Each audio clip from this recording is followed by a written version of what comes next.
What if Bella wanted to share bed with hottest guy in college? Sounds pretty interesting. Let's what happened there. For Isabella Swan, her first term of attending college had been a steep, very steep learning curve. She was totally lost in a sea of indecision and apprehension for quite a while. That, coupled with not having to be responsible for at least one of her parents, was disorienting for her now. But the biggest stumbling block for her was not knowing how to let go and have some fun, to be actually able to enjoy herself. Fun. That was an alien concept to her. She had never had time for fun before, and now she didn't know if she could. As a child, she had held down the fort as her mother had what she thought was fun. But to her young daughter's mind, it was a little scary, a little dangerous even. Then as a young, very naive teen she had met a boy who also didn't know how to have fun or didn't want to, was the more and most likely scenario. He eventually left her in the cruelest of ways, crushing her young heart as only a timeless immortal being can. Thus he made sure her life held no fun whatsoever after that. For many, many long and painful months she wallowed and suffered due to her lack of self-esteem. By the time she reached college, she was old and jaded long before her time when it came to matters of the heart. She was so wary of giving any part of herself over to someone else's total control after the last time. This lest they try to hurt her as Edward intentionally had. Because she knew it had to have been deliberate. There was no way his behavior wasn't meant. He had purposely hurt his weakened human pet. So Bella did what she did best, she sat on the sidelines and watched as others had what they thought was fun here at college. She considered they were lacking in judgment most of the time and careening towards self-destruction, very reminiscent of her own mother's past behavior. Of course, this was not what she wanted either. She wanted to wake up the next day, knowing exactly what she'd done the day before and be able to smile about it. So she spent the break between semesters devising a plan as to how she would have fun this term, but away and sober.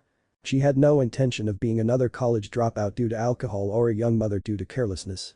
She had, as was her way, saved and scrimped for this first year, and the fun was to be, in her eyes, an added but welcome bonus. Her reaction when she was informed her tuition had been paid equally between her father and her stepfather for the entirety of her time there was one of surprise. For once someone was thinking of her, and now she wouldn't need to worry about having to find a job to survive filled her with overwhelming gratitude. Therefore she would be able to join in extracurricular activities for a change and maybe only work for a few hours here and there to stop herself getting bored or lazy. So with far too much time on her hands that first term, she refused to be like that again this time.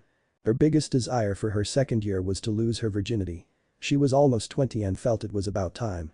She didn't know who or when, but she intended to make it happen this upcoming year. The man of her teenage yearnings was not at all who she thought it would be. Not a perfect, unattainable ex or her overeager best friend. Not even Forks resident Lothario, well in his own mind he was. No, her mind was filled with images of the only bad boy she'd ever known. The fact he wandered around half naked most of the time was a plus in her eyes. His reputation was legendary, probably exaggerated by others, and that only made him more appealing to the quiet, staid and sexually repressed Bella Swan. They'd only come face to face once, and she had slapped him with all her might, causing him to literally try to take a bite out of her in retaliation. Well, slapping a shape-shifting wolf was not her smartest move after all. Paul Ahad, damn it, even his name was sexy in her mind as it rolled off her tongue. So that's what she was looking for this year, a bad boy like Paul since he was now unattainable. One who would give her what she wanted with no strings attached. She was no longer interested in the Edward, Jake and Mikes of the world. They would only break your heart if you let them. Bella had slowly started to break out of her mold by the end of her first year, and guys had started to notice. It was a boon to her fragile ego, and she intended to capitalize on it this year, but had no intention of falling in love ever again. She had used the summer break to make some serious changes to her style. Her hair was shorter, not short, but not as long and immaturely styled as it had been. Her clothes, they were what would make the biggest impact because they actually fitted her. Gone were the baggy oversized shirts she had always hidden behind. Everything was tighter, newer and brighter. No longer the normally dull and boring, but vibrant and appealing. She likened herself to a butterfly just newly out of her cocoon. Or the once ugly duckling, now looking like a swan, very apt she thought. But to her family and old friends, she was a phoenix newly risen from the ashes of her old life, one that had dragged her down lower than anyone her age should ever have been. She was lightly tanned now, she was happy, but mainly she was awakened and ready for a new adventure. Bella had spent part of the summer on an archaeology dig in Oregon's Paisley Caves. She was there as an unofficial photographer and had then spent time in Junction City with her roommate Allison at her parents' home before heading to Venta to Allison's grandmother's home. This was something Bella didn't have the majority of her life, an older family member to listen to her problems and feed her cake when she was down. Allison and Bella had both been kinda shy and ready to break out of their shell. That's where Cassie came in. She was the third in their little group and way more outgoing than her new friends. Luckily she only lived in Harrisburg and the three spent the summer together. Only making brief visits to Bella's father's home before setting off back to Willamette University in Salem, Oregon. Charlie Swan was happy for her but knew she would never return to live with him. Also, he knew too that was the way it should be. But her one-time friend Jake was pissed she hadn't come home as he expected, thinking she would spend the summer with him. Bella had grown up, Jake not so much, but he was almost 3 years her junior by the way their birthdays fell. So he still had some maturing to do and couldn't accept she had outgrown him. No longer needing him as a childhood playmate. Whereas she was heading for her second year of college he was only a senior in high school and casual friendship was all she wanted from him now if that. He on the other hand had fantasized about her as way more than a friend. Not seeing it was unseemly and would be discourteous to Bella, way more likely to insult her than impress her. Proving he barely knew the real girl at all, just the one in his head. But Bella didn't want more than to be that girl best friend he once had, she saw him as a brother and nothing more. She was also not as shy and demure as Edward had believed, or as homey and staid as Jake thought, she was neither of those things now. No, she was a free spirit that had been trapped for so long, one that had had to be free or die trying. The old Bella was gone, and she would never return. The new Bella wanted excitement and challenges. But mostly she wanted to be her own woman, answering to no one but herself. She would never again fall for the tricks and ploys of the so-called good guys. She was looking for a little spice in her life nowadays and was determined to get it no matter what. She had done the one thing neither Edward nor Jake wanted, she had grown up and now knew her own mind. She had outgrown them both, the wolf and the vampire were not even shadows in her rearview mirror. They were just two blips on the radar of her new life and she was basically now forgetting they ever existed. Paul had never felt so free, so out from under the oppressive thumb of the Quileute tribe. Yes, he was a wolf, but no, they didn't own him, unlike his old pack. His mother was not Quileute, she was Wasco, from the Warm Springs Reservation in Oregon. Paul's lineage was varied and thus gave him way more opportunities than the others, well, all but Embry. Like now, for instance, being only one of the two surviving male descendants of his Wasco grandparents, Paul had been given options, ones he wanted to take. A full college scholarship was one of them, but it had to be in Oregon near the reservation, so Willamette University basically. This was something he fantasized about, but the Quileutes had been trying very hard to stop him. The Wasco didn't have protectors, but they did have way more clout than the small Quileute nation. They also weren't afraid to use it and therefore threatened the chief of the Quileutes, William Black, with an investigation into why they would withhold a free education from one of his tribal members. An education that was being paid for by the Wasco and would cost the Quileutes nothing. Not wanting anybody digging about in their hidden histories, Billy had to acquiesce to the demands of Paul's Wasco grandparents. Sam Yulee was ordered by the council to Alpha order Paul to not only keep their secret but not to phase while off their reservation. This was meant to be a punishment for him leaving, and then he was expected to return as soon as college was over. You know that won't work on Paul. I've never been able to order him to do anything. Maybe if I was the true Alpha, but I'm not sure that even that would help. He's not full Quileute and that's what's rebelling his Wasco side. His eyes always flash that weird silver color and it stops me from getting through to his wolf. It's as if he, himself is an Alpha. He painstakingly explained once again. Sam shook his head and they as usual tried to ignore it, just like every other time he said anything about Paul's other roots. What nobody but Paul knew was he heard more from further away, saw more than his pack mates, and could extrapolate in his mind the next move of his enemy. Meaning he always got there first, making him appear to be the fastest. But the best part was he only ever let them see what he wanted and could at times shut out their inane drivel too. This was why he missed most of the Jake, Bella and the Leech fiasco. It also meant he heard everything the council said and did to try to stop him from leaving La Push. This, of course, solidified his desire to leave as soon as possible. Maybe his other people would be more accepting, more willing to take him as he was because the Quileutes were not. Paul had no intention of returning to La Push at any time. Not after college, not ever again.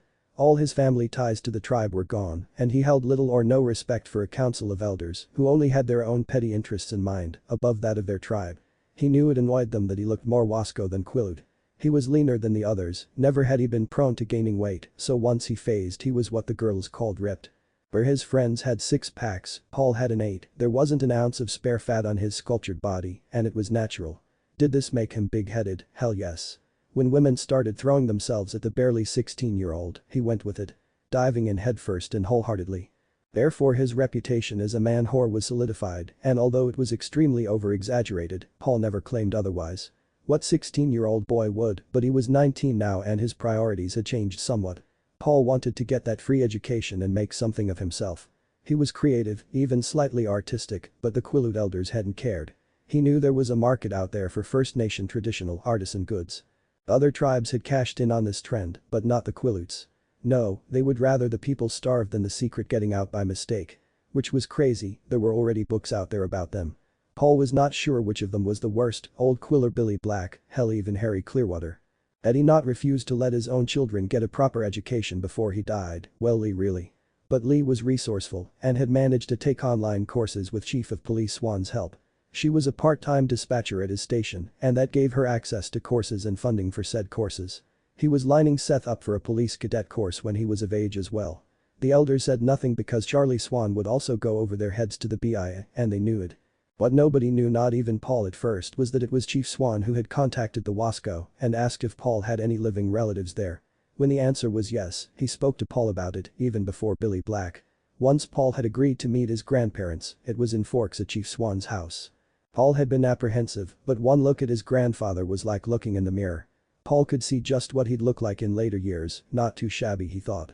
His grandparents wanted him to go back with them, but the Quileute elders stepped in and said he was a ward of the tribe and had to stay there.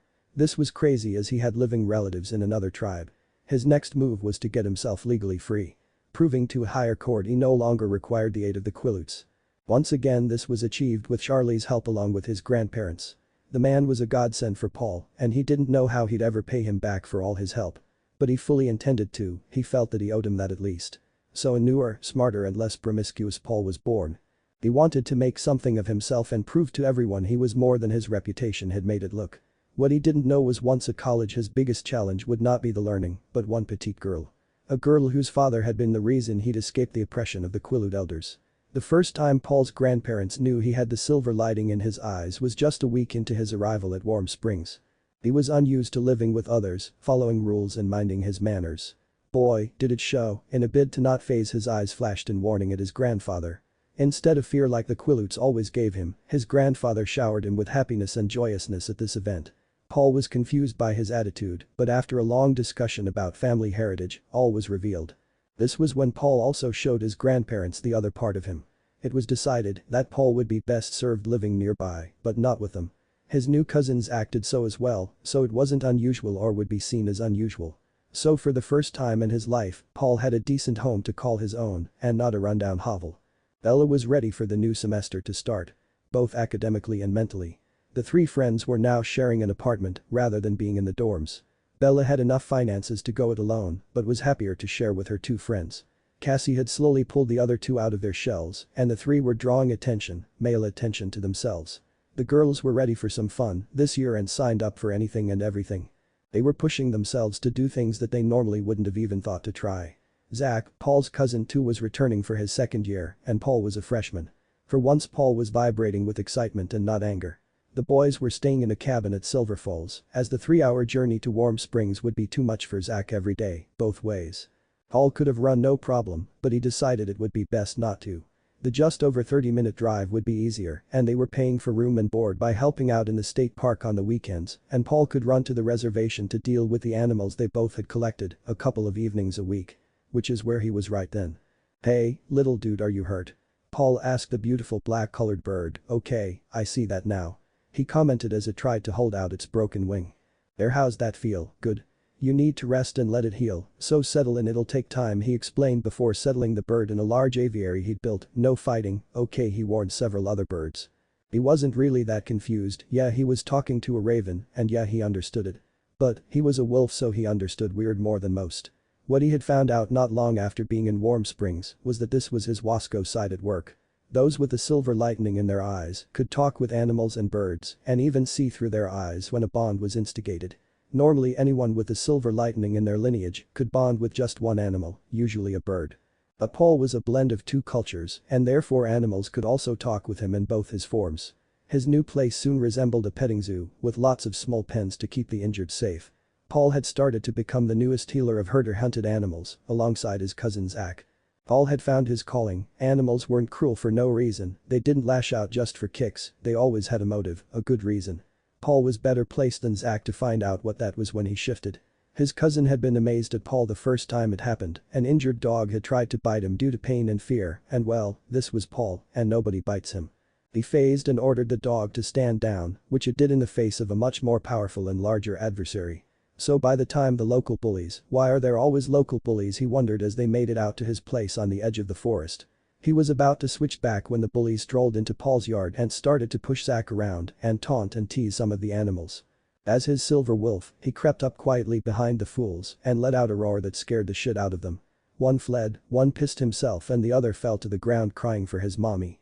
Zack stepped forward and pretended to calm the savage beast, telling the fools to run while they had the chance. That was how Paul and Zack found out they could talk to each other when Paul was his wolf. It was like when he used to talk with the pack but not seeing his thoughts, only hearing his voice. They tried finding out from what distance he could hear Zack. Then they set up a signal system, so if Zack needed Paul he'd send his raven to tell Paul to phase. The three boys never told anyone about seeing a gigantic wolf and they never bothered Zack or Paul again, so neither needed to lie. As of then, his immediate family were the only ones who knew about Paul's other side. It would stay that way for now. So with everything in place, they were all waiting patiently for the term to begin. Neither Paul nor Bella is aware that their worlds would collide once again. It truly is a small world no matter how you look at it. Zack had confided in Paul that he had a bit of a thing for a girl called Cassie. He hoped they would have some shared classes and he could prize her away from her two friends. Not that they weren't nice, they were, and that's when he dropped the bomb that one even came from a town near Paul's old reservation. What? Who? What's her name? Paul had asked warily. He was really hoping it wasn't one of his old conquests from Forks, which might make trouble for him. Swan, Bella Swan. Was all Zack said and Paul freaked out and phased immediately. She's seen, damn it, why her? She knows I'm a wolf. He blurted out once he was human again. What? How? Zack asked, really confused. She slapped me, she confronted the pack, and when I was rude to her, she slapped me really hard and I phased. Paul admitted, feeling humiliated. But she's kept the secret, hasn't she? She can be trusted, yes? Zack asked, looking for a positive. Yes, she can be trusted and it was her father who got me out of La Push. The Swan duo, father and daughter, can be trusted to always have your back. He admitted that much he had learned about her and her father. The college year commenced and both Bella and Paul were way too busy to worry about anything else but classes. Not to mention their timetables and being in the right place at the right time. Therefore it was almost a whole month into the term before they literally banged into each other. In true Bella Swan style, of course, she is nothing if not consistent.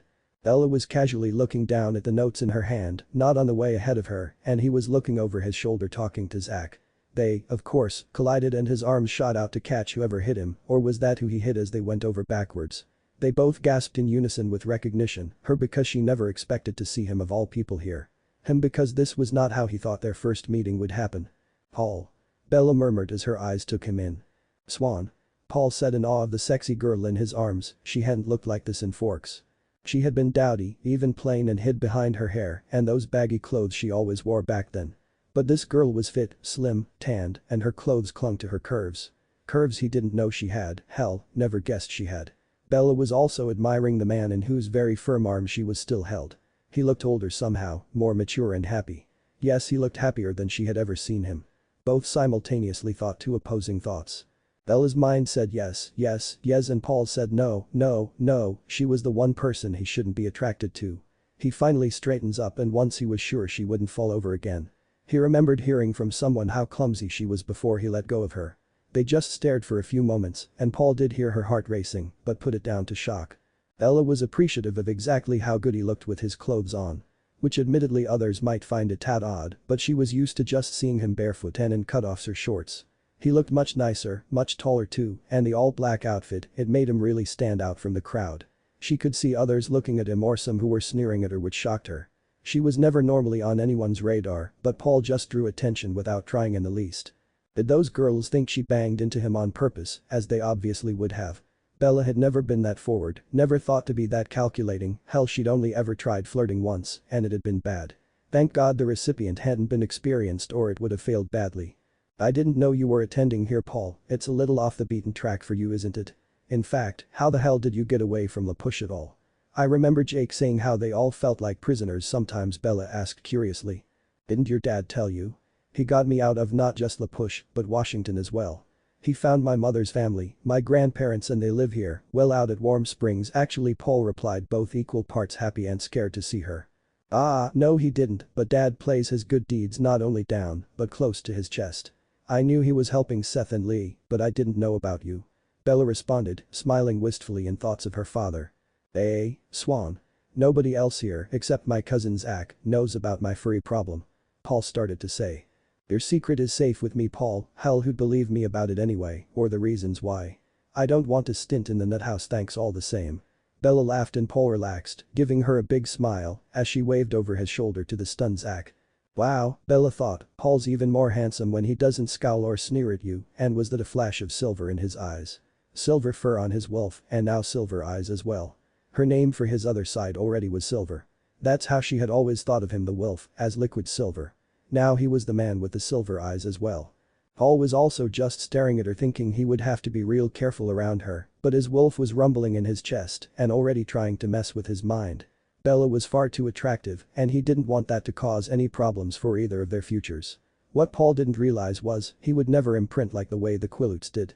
Well, if they had ever read their histories properly, the alpha doesn't imprint either and can have many wives over his long life.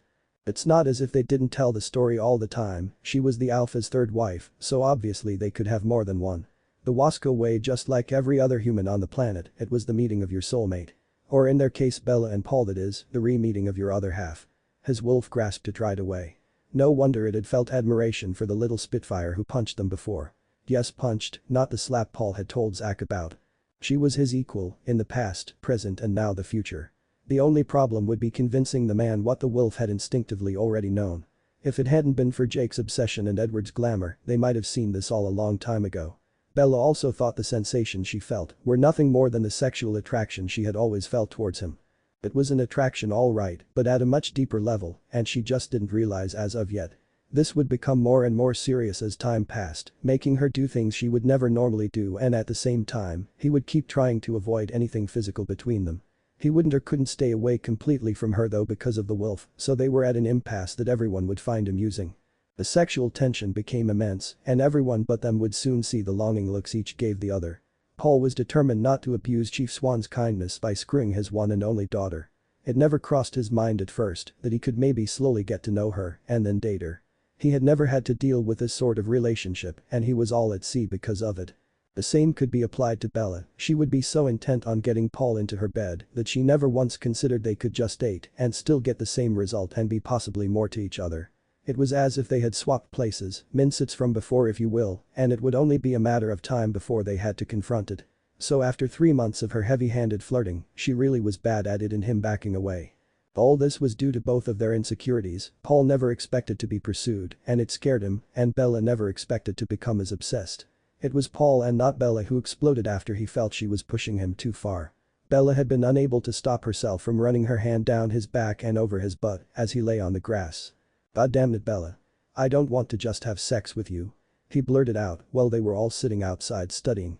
Her face fell and a small remaining tendril of the old Bella with no self-esteem reared its ugly head.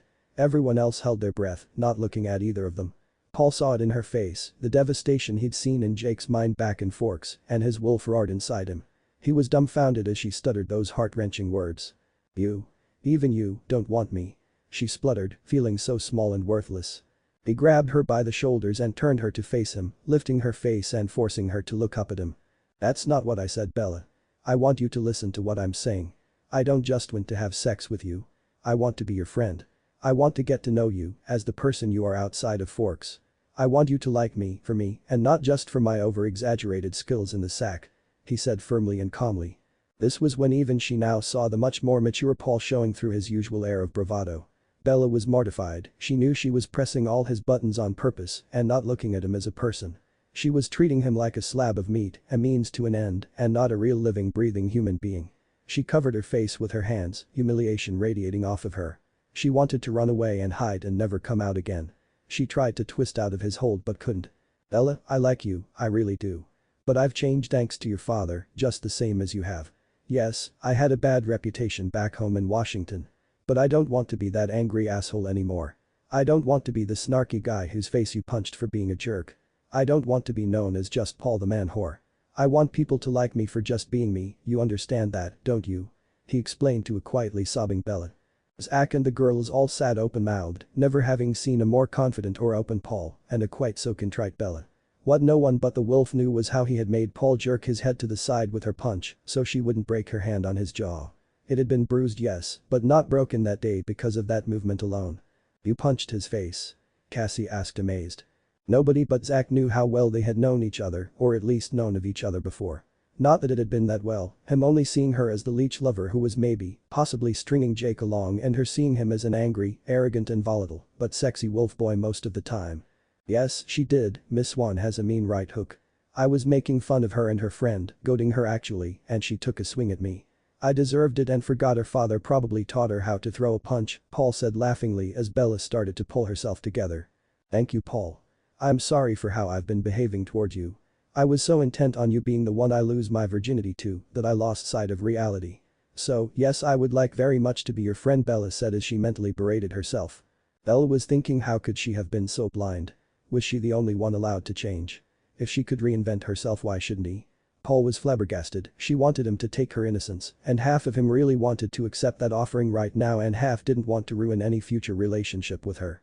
Meanwhile, their friends were looking at them with their mouths hanging open. Thinking totally different things. Did she actually say that out loud? Cassie, did he just pass on that offer? Zach, they are insane, perfect for each other, but insane. Allison. Don't sweat it, Swan. We can start fresh from today, deal? Paul answered, holding out his hand for Bella to shake. Deal, she replied. He pulled her into a hug and whispered in her ear. Maybe I'll take you up on that offer one day. Unable to keep the old Paul completely down. Bella slapped his chest and tried to pretend she didn't shiver at the thought, and Paul for his part pretended not to notice, even if his wolf was going mental inside him. She was beyond relieved he would forgive her so easily for her absolutely sexist behavior. After all, she would have hated being treated the way she had done to him. But it just proved Paul had grown and changed more than she had apparently. That was the beginning of what would be a friendship that lasted many years. Not just for Bella and Paul but for all their friends too. Swan. I was going out to Warm Springs this weekend to check on the animals, do you want to come? Paul asked Bella as they were hanging out at the three girls' apartment near the college. The three girls had laid some ground rules like no partners of less than 6 months could move in. That way they didn't have to deal with breakups, random boarders, etc. The odd night staying over was fine, but they weren't paying for food and utilities for anyone else's love interest. Cassie and Zach weren't dating, but they did enjoy each other's company. More friends with benefits than a couple, Allison had met someone but wasn't ready to introduce her to them at this time.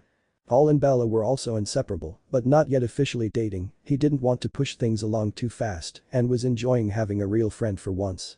Cassie and Allison had already made plans to go clothes shopping in Eugene and knew Bella would pass since she only went every fourth time with them and that was okay with them all. Wow, yes, please. But how do we get out there? I never brought the beast down here because it was too slow and needed too much work. But I sold it to a collector in Texas before I left. I never knew how he found out about the beast, but he paid me a pretty penny for it. Anyway, I'd also made a bit of money towards something new working at Newton's Outfitters, but haven't taken the plunge yet. Bella explained and Paul laughed. We go so far as Silver Falls with Zach in his truck and run the rest of the way. Well, I run and you get to ride. That's if you're game. You fancy a shot on the back of a wolf, Bella? Paul asked, smirking at her. You mean I get to travel in style on Silver? Hell yeah. Bella blurted out and then blushed. Silver? That's what you call him, is it? Paul asked, half laughing. He was really surprised she thought that much about him. Meanwhile, his wolf was doing a happy dance knowing she thought about him too as a separate entity. Much as they were in sync, they were also two different things, the man and the animal. So for once, they were both in agreement about how much they liked Bella. They had all slipped into an easy friendship. Yes, it still held an undercurrent of sexual tension, but it was one they gladly accepted for the sake of spending quality time together. Well, Bella and Paul are in a strange holding pattern and the wolf just wants to spend time as himself with his soulmate. But both the wolf and Paul are in agreement that they hate that scar on her wrist. They hate how it feels cold, they hate how it smells, and they hate how she scratches it when she's anxious. Paul, what do you want to do with your future, I mean? Bella asks him as Zach drives them out to the falls. I used to want to make things, you know, with the thought of selling them. Tribal things for tourists, but the elders said no. He muttered. And now? Bella pushed, she was really interested. I think I want to be a vet, not so much domestic animals, even though they are where the money is, he said, ducking his head, slightly embarrassed. Damn, bro. You're great with our animals, I think it's a great idea, Zach told him, smiling. Oh, Paul, that's brilliant. What does Silver feel about it? It's his future too, Bella responds, seeing what others might not. Yeah, he likes the idea and wants us to treat all animals, no matter how big or small. Paul replies smiling, and Bella can't hear the rumble in his chest. She assumes that's Silver and he's happy. What about you, Swan? What do you want to be when you grow up? Paul asks her, sniggering at his own joke.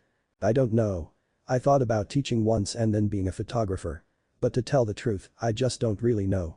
That's why my classes are all core stuff because I'm stumbling about blind. Bella huffs, annoyed with herself. You need a list, pros and cons type of thing. What you like, what you don't, then if you like it would you want to do it for a living and whittle it down until you find something you would feel happy doing. Because there is no point in doing something you hate. Paul says sagely, and Bella nods. My dream when I was a kid was to open a bakery. But it was just a dream and I don't have that kind of money, she said sadly, because baking and cooking was her happy place.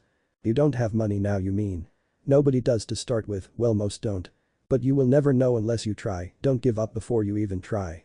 Like, do business classes here, then hospitality and food hygiene too. Meanwhile, get a small business license and try doing stalls at fairs and events to sell your goods. I know you can bake, I've tasted it at bonfires, remember, and loads of people will buy it, believe me, Paul said, and Bella was shocked. In the space of 5 minutes, he decimated all her arguments against starting her own business, and he was right. She had really wanted this, most assuredly, before she moved to Forks, and now she felt it was beyond her, but was it? Was she looking at this all wrong? Was she just falling into the weak human persona the Cullens had forced on her? Bella sat back and started to really go over a few things in her head and missed Paul smirking to himself. He knew her well enough to know she hated to be seen as weak or less than because of them and used it against her, but for her own benefit. He, unlike them, wants her to be all she can and then some. Why stifle someone's creativity or their flair for life? He could only assume Edward Cullen would have been left looking wanting if Bella had been allowed to be her real self. From all he's learned from Bella about them, they sounded sad and miserable. Not in a morose way, but really pathetic and lacking. What was the point of eternity if you were going to do nothing with it at all? Paul intended to help Bella, even push her to be the best version of herself, and not just that but happy and self-sufficient. In a small way, it would be how he repaid Chief Swan for his help, helping his daughter in return. Paul truly believed if his own mother had had the tenacity or desire that Bella does, she might still be alive today and might have freed them both from his father's toxicity. He shook his head. There was no point in thinking about the what-ifs after all this time. He knew he had set a hard course for himself. But he was determined to succeed and at the same time see that Bella did too. The moment they arrived at Silver Falls, Paul led Bella to a small clearing and asked her to close her eyes. He was laughing at her embarrassment as she blushed at the idea of him being naked. The air shimmered against her skin and a wet nose touched her cheek. Hey Silver, I'm looking forward to this, are you? She asked, stroking the fur on his head and face. The wolf let out a rumbling noise in agreement with her and tilted his head so she could scratch the back of his huge head. After a minute or two he got down on his belly for her to climb on his back. She grabbed the bag Paul had placed at her feet as she clambered up. Once she was seated, the wolf started to move slowly at first and then gathered speed. Bella was elated, she at no point felt scared, sick or uncomfortable, and compared to the couple of times she'd been on Edward's back, this was so much better. They were moving fast, but not fast enough to make her nervous. She could see everything around them and even wondered how fast he could go. Leaning forward and gripping his side, she whispered for him to go faster. Silver yipped and stepped it up a gear. Yes. This is amazing. Bella yelled to the forest around them and Silver howled in response. Both he and Paul were happy that she was having fun with them. Sometimes it was the simplest things that brought the most joy. Hearing her laugh freely and happily meant more to them both than they had thought it would. As they reached the reservation boundary line, Silver slowed down and took to the denser forest. Before long they stopped outside Paul's cabin and Bella slid from his back, patting him gently. She thanked him and placed Paul's bag down. Stepping away with her back turned to give Paul privacy to change back, she took in the scenery and thought it was so much nicer than the push. Less oppressive somehow, the air seemed lighter and the whole atmosphere was warm, it was vibrant, and the sounds of animals all around her was calming. Wow, Paul the first loved this place, she exclaimed as he came up beside her. Thanks, yeah, it's a huge step up for me, isn't it? Lunch, I can flip a mean burger? He asked, smiling, and Bella nodded enthusiastically. As Paul tended to all the various animals, Bella watched him and how tender he was with them all. At first, she was amused as he talked to them, but quickly she realized they understood him and trusted him as well. He was happily doing that and she was just as happy watching him. A sudden rustling in the undergrowth startled Bella, but Paul was already on his hands and knees talking gently to something she couldn't see. Okay mama, I'll help him. But don't spray me, I can't help if you blind me and make me smell too high heaven, alright? Paul said to a terrified but desperate female skunk. She was half carrying, half dragging one baby skunk as two others followed close to her body. Bella, slowly move away to that far cage and open the door. Then could you please get water and dry straw for bedding please? Paul asked her and she nodded and carefully did as he asked. Once she was done, Paul lifted the little skunk, pointing its backside away from him and basically crawled over to the cage, followed by the rest of his family. Once there, Paul examined him carefully and found the gush on his leg. Damn, it was a snake. Thank God it wasn't a proper insertion and more a venomous scratch. Let's get it clean out and give him some fluids, he mumbled to both the mother and Bella. Half an hour later, the whole skunk family were gathered around the injured one and giving him warmth and comfort. It was a waiting game now, either he'd recover or succumb to the small amount of venom that got into the wound. Paul hated this part. Knowing even 5 minutes could have given him a better chance. But he also knew he couldn't save them all, couldn't be everywhere at once, and at least the mother knew enough to bring her kit to him. This might be a constant for him, animals themselves searching him out. Being a vet eventually for domestic animals might have to happen to help offset the cost of caring for the wild ones. But that's in the future for him, and knowing Paul, he'll find a way to have it all, but for the animals' benefit, not for Paul himself. You're really good at that, Paul. I truly believe this is your calling, Bella said as he returned to his cabin stairs where she sat enthralled. Thanks, I need something from you. Well, more like make a bargain with you, he asked quietly. What? She replied, really confused. I will need help. Would you help me study and learn things I missed or refused to learn at the push school? In return, you can use this place to hone your baking skills, since I'm hardly here except for the weekends. What do you say, Swan? Paul blurted out in a rush. Wow. Yes, I'll help you, of course. Can I think about the rest? I'm not ready to jump in feet first, but thank you for believing in me, Bella explained. But Paul could see the wheels in her head starting to turn. He knew she hated being railroaded, but a little push never hurt anyone. Hey Bella, how did your weekend go? Allison asked Bella when they were all back that evening. Paul's place is so nice, quiet and peaceful. Even with all those animals out there, she relied, smiling wistfully. They had gone to his grandparents for dinner, who were a little suspicious of the young girl until they found out who her father was. After that, they were bending over backwards for her, and Bella stayed there that night and not at Paul's, and she was both happy and sad about it. The next morning, Paul had gone to help Zach for a couple of hours, and Bella helped his grandmother bake a few things and got instructions on how to work a wood stove, which was all new to her. She was guessing this was his idea and smiled to herself about it. After lunch, his grandfather gave him the keys to an older truck, so Paul wasn't dependent on Zach for getting around. Bella laughed and said it was way better than her old beast of a truck. Paul agreed and said at least it was quieter and wouldn't scare all the animals. Right, so you didn't stay over at Paul's place. Damn, did you want to? Cassie inquired, smirking. Yes and no. After the fool I've made of myself over him, I'm going to let him lead the way. I can't believe how I acted. Bella answered with an embarrassed look. Lust, Bella, lust can make fools of us all. Allison murmurs as she gazes out the window. Allie? What happened? Bella asked her quiet friend. I don't know. She's blowing hot and cold. I have an awful feeling she's playing me, or at least playing the field. Keeping her options open. She explained sadly. Well, take one option away from her. You're not a toy or a pet, tell her to get bent. Cassie said in her no-nonsense voice. Yeah, you're right, but it still sucks. I liked her, Allison agrees more firmly. The three decided to chill out, eating junk food and watching movies. No way would they let their friend wallow or get down about it. Relationships were hard, no matter the sex of the partner, and they were there for each other. Because lovers may come and go, but real friends have your back when you need them the most. Unknown to Allison and Bella, Cassie had a plan.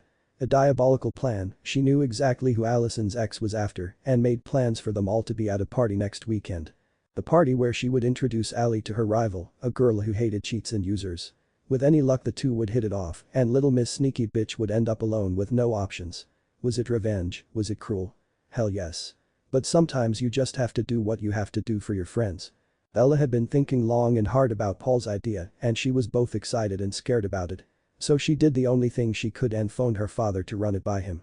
He was the voice of reason in Bella's life. He didn't always get it right, but he did try to give her the tools to work it out for herself. So he reminded her that this was something she had always wanted, and with time and perseverance she could achieve it. There would be no quick fixes, but lots of hard work and even heartache. But he had no doubt if she put her mind to it, one day her dream could be a reality. So kiddo, what made you rethink this idea? Charlie Swan asked his daughter. It came up in conversation, old wishes and dreams, you know. A friend asked me why I'd let it slip and suggested I do that pros and cons idea. Then basically shot down all my cons. She laughed as she explained it to him. You mean you fear of failing and your inability to see your own self-worth? He inquired now and she groaned. Not you too. I just worry about everything. She retorted. We all fail sometimes, kiddo, and then we just pick ourselves back up and try again. It's called life. Charlie said and she knew he was right. Okay, I get it, Dad, so how hard is it to get a small trader's license? If I do this, I want to start small and work my way up slowly and with as little debt as possible. I'll be staying on at school, but focusing on business now, Bella said, sounding more confident. Good for you, so who's this friend who convinced you to go for it? Charlie asked now and Bella had a smirk on her face as she told him. Yeah, that would have been Paul. You know, Dad, Paul added, small world isn't it? He's making so many changes in his life because of you getting him out of La Push. Paul intends on becoming a vet one day, he's altered so much from that angry hothead. Bella gushed, and Charlie didn't know whether to laugh or cry. Are you a couple now? He asked tentatively. No, Dad, Paul wants us to be friends, well, for now. He's had his fill of meaningless girls and wants us to be real friends. I met his grandparents and they couldn't stop singing your praises, she said, and he was pleasantly surprised. That's great, kiddo. Friends are something we all need. Talking of friends, your Uncle Billy is a little upset with me, shall we say. He laughed, knowing the man was really pissed off with him. Maybe he thinks you trying to get them all out one at a time. If you're looking for someone else to save, I suggest Embry Call. He's a good guy and a lot smarter than most of the others. Okay, he's a lot smarter than Jake. Bella said, half joking. Yeah, that kid's still whining about me letting you leave Washington. He, like his father, forgets it was your life and your decision to make, not mine. I never saw how backward thinking they were until now, a disgruntled Charlie said sadly. They're taking small town attitudes to the limit. Thank goodness you don't think that way, Dad. Bella said before they finished their call. Bella knew of course what they were hiding, but didn't agree with how they dealt with it. A scream rang out in a large isolated upstate New York house when a very manipulative vampire sees a vision she never wanted to come true. Her meddling with fate had finally come back to bite her in the ass. No. No. No. She screeched as everyone appeared. What? What's happening, Alice? What did you see? Her father figure asked. Only 4 were standing waiting for her to impart her wisdom to them. Never once thinking that it could or would be a lie. What she didn't know was someone else was watching and waiting for her to lie to them all. He had been warned by his brother that this event was coming and that Alice would lie to everyone for her own gain. Edward, he has decided to come back for Bella. But she's gone, she doesn't live in Forks anymore, she panted, sounding resigned. Where is she then, Alice? Where is his mate, our daughter? Esme inquired now and Alice shivered. I haven't looked, I promised Edward the first wouldn't ever look. She stalled. Well, look now, Squirt, he'll need to know when he gets back. Emmett demanded. Alice nodded and looked as if she was searching, but started to get frantic very quickly. I can't see her. She's blank, no, it's black. Oh God, she's dead. Alice wailed as Esme started to sob. She decided to go and kill her very soon. The sound of slow hand clapping brought all eyes to the doorway. Jasper, who had been away hunting all weekend they thought, was standing there. An Academy Award-winning performance, Alice. It was almost believable except for that one small fact. You know, the one where it's a lie. But other than that, well done, he sneered at her as she spluttered and the others stood staring at both. Jasper. What are you saying? Carlyle demanded. Bella is alive and well in college as we speak. Her second year actually, and she has also moved on and is about to embark on a new relationship with her real soulmate. Isn't that right, Alice? Jasper shot in her direction. I can't see her at all, she whined. Since when? You knew she was there before this year started, didn't you? He insisted now. Yes. Yes, I knew, all right. She started disappearing on and off in only the last few months, Alice muttered just before Esme slapped her face. Why, Alice? Why lie and say she was dead? Rose all but growled at her. Because he'll kill her if he knows where she is. She is just his singer, that's all she ever was. It was to save her. She yells now. How about the real reason, Alice? You do know what the truth is, don't you? Or do you believe all of your own lies? Jasper snarls at her, getting truly pissed off with her now. You know, don't you? That asshole Peter told you. I knew he'd ruin everything, but you just wouldn't let go of those rednecks, would you? Alice snarled at him only to be dropped to the ground in agony. That's my family you're talking about, bitch. Watch your mouth, he said in a deathly cold tone. Jasper, she's your, Emmett started to say. No, she isn't and never has been. But she's trying to stop me meeting my mate now. He growled fiercely. What? They all yelled at once. No. That's not true, Jazzy, you are my mate. You know you are, she pleaded. No, he's right, it was all a pack of lies from the moment she found him, and then it all went wrong for her when we moved to Forks. She thought Bella would be the reason he met his mate. So she wanted her dead and I was to be the weapon. She didn't have to guts to kill his mate, knowing he'd feel it, so Bella was the easy target. Wait a minute, she didn't even know who your mate was and still doesn't. Edward said now from the doorway. You've ruined it all, Edward, how could you? Alice screeched. No Alice, you did, and it has nothing to do with Bella at all. It was her old truck that brought me, my mate. So was it Billy Black's fault or his son's for owning it? No, maybe Chief Swan for buying it from them. Then Bella sold it to Peter of all people, and he sold it to, Jasper said laughing. Me? Well, here he sold it to me, because it was mine when I was human and lived in Tacoma, an unknown red-eyed vampire said. Alice screamed loudly and crumpled to the floor in what looked like a convulsive fit. What's happening to her? Masked. I turned off her gift and it will never be turned on again. I'm Madeline, but please call me Maddie, the stunning raven-haired vampire said, smiling a little viciously. She's helped me too, helped me find the switch in my head. I can turn mine on and off now, it's amazing, Edward says, smiling as he steps over Alice to hug Esmond Carlyle. The truck, the beast. Seriously? How could she get it so wrong? Emmett asked the room and they all shrugged. Another week passed and Bella agreed to go to this party Cassie was raving about. She was going with Paul. Their first non-date date as it were, and they were okay with that. Paul didn't want to rush himself for her, but he needed Bella to keep any other girls away from him, and she didn't want that either, so was happy to oblige. Meanwhile, Cassie had Allison dressed to kill, and even if Lena didn't pan out, her ex would see just what she was missing out on with her games. Zach was just happy to get a break from studying and working most weekends out at the park. He wasn't as strong as Paul, but was starting to get some muscles from all the manual labor. The party was in full swing when they arrived, and Lena hugged Cassie, telling everyone they were old friends from high school. If looks could have killed, they would all have dropped dead right there and then. Nobody was aware Cassie and Lena had been good friends before. They just liked different things now and were studying totally diametric courses, so hadn't caught up lately. Everyone was having a great time, and although Bella and Paul only had a couple of drinks, they laughed and danced most of the night. He didn't see the point of drinking now as it barely affected him, and well, she was a cop's daughter and just couldn't do it without feeling guilty. Only once did someone try to corner Paul as he came back from the toilet, but Bella just strolled over saying, "Hey baby, I wondered where you went. You want to get out of here for some alone time before the others get back?" She said this from behind him and gently kissed his neck just to let the girl know he was taken as planned. What Bella didn't see was the instant reaction to her lips on his skin, but the girl did and stormed off in a snit. Paul took a couple of deep breaths to pull himself together and nodded, saying he'd tell Zach they were going. He was happy to leave because the drunker everyone got the harder it was to avoid them. So the two strolled off hand in hand and both happy the way the night had gone. They never saw the jealous looks or heard the catty comments and really wouldn't have cared if they did. Things were going well between them and nobody would bring them down. Bella told Paul her dad was getting her a trader's license and yes, she'd love to use his place to practice her skills.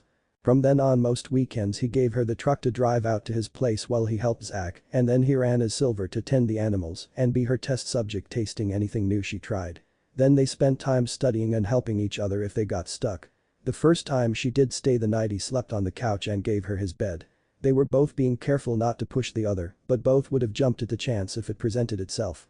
Christmas break was looming and Bella was going to Forks to drop off her dad's gift, then flying to Florida to be with her mom and Phil. She just prayed she wasn't expected to cook the Christmas dinner. She left pies for Paul and Zach to take to their grandmothers and also the girls for their families. Paul was getting antsy as the Christmas holidays passed. The longer Bella was away, the more restless he became, not understanding at first why. Silver was acting like a caged animal and desperate to be with Bella. They made it through Christmas Day and then he couldn't stand it anymore, making Paul phase and started running south. Paul couldn't get control back and eventually just allowed the wolf free rein. As his paws ate up the miles and their heart and mind felt lighter, Paul accepted Bella was it for him, not an imprint as he had been told. No, she was his soulmate, his other half, and he needed her now. So it was a sorry, bedraggled, tired and hungry wolf whining outside her bedroom window that woke the exhausted girl who had barely managed to sleep since she left Oregon. Unable to get him up, she dragged her bedding outside and curled up beside the unconscious wolf, only to wake in the arms of a sleeping very naked Paul. She had almost returned to Oregon every day, but Renee thought she was too ill to travel and had made her stay in bed. So that's how she found them, Bella in her pajamas and Paul not, but covered, thank goodness. Lucky for them both, she was an old romantic at heart and just woke them as if it was normal and told them to get dressed. That was going to be a problem, Paul had thought, but Bella had been shopping and had bought him a flamboyant shirt and shorts as a joke. They would go looking for something better later on and get him a flight back with her. He could pay her back later, she insisted, since he had no wallet or anything with him. Thank goodness for thrift shops and warmish weather, so buying flip-flops wasn't too bad. Bella was determined never to get themselves caught out like that again. She would always carry a spare set of clothes for Paul just in case. Renee was amused by her love-struck daughter and the equally love-struck young man. But she thought he was definitely an improvement on that last boy she brought here. He was chatty and outgoing, ate and drank with them and even cooked one evening. As Bella and her mom sat outside, they smiled as Phil and Paul shouted at the TV and whatever sport they were watching. Yes, he was an altogether nicer young man for her serious daughter, and she looked to be a calming, steadying influence on him. Ah, young love, how wonderful. For the next couple of nights, they slept in each other's arms but made no move to be physical. Just being together was enough for them right now. Paul phoned home at Bella's insistence, and his family were so relieved that he was okay and they would be home soon. Bella truly felt like Oregon was now home for her, or was that Paul was home for her? Never did either of them want to go through that torture again, being apart was painful to them both. They hoped that the close proximity they had before would be okay, if not they would have to rethink their living arrangements. Bella. Tell me more about that bite. We hate it, so I think there might still be some venom in it. Not a lot obviously, but enough to, well, enough to mark you. Paul asked as he held her close. Mark me? Why? I don't understand. She spluttered. I just guessing here, but if he supposedly sucked out the other guy's venom, then the stuff still in there has to be his. Why, to keep tabs on you, why else? Paul all but growled. This was on the first night back in Oregon after Christmas. Everyone else was back home with their families for the holidays, so they had the apartment to themselves.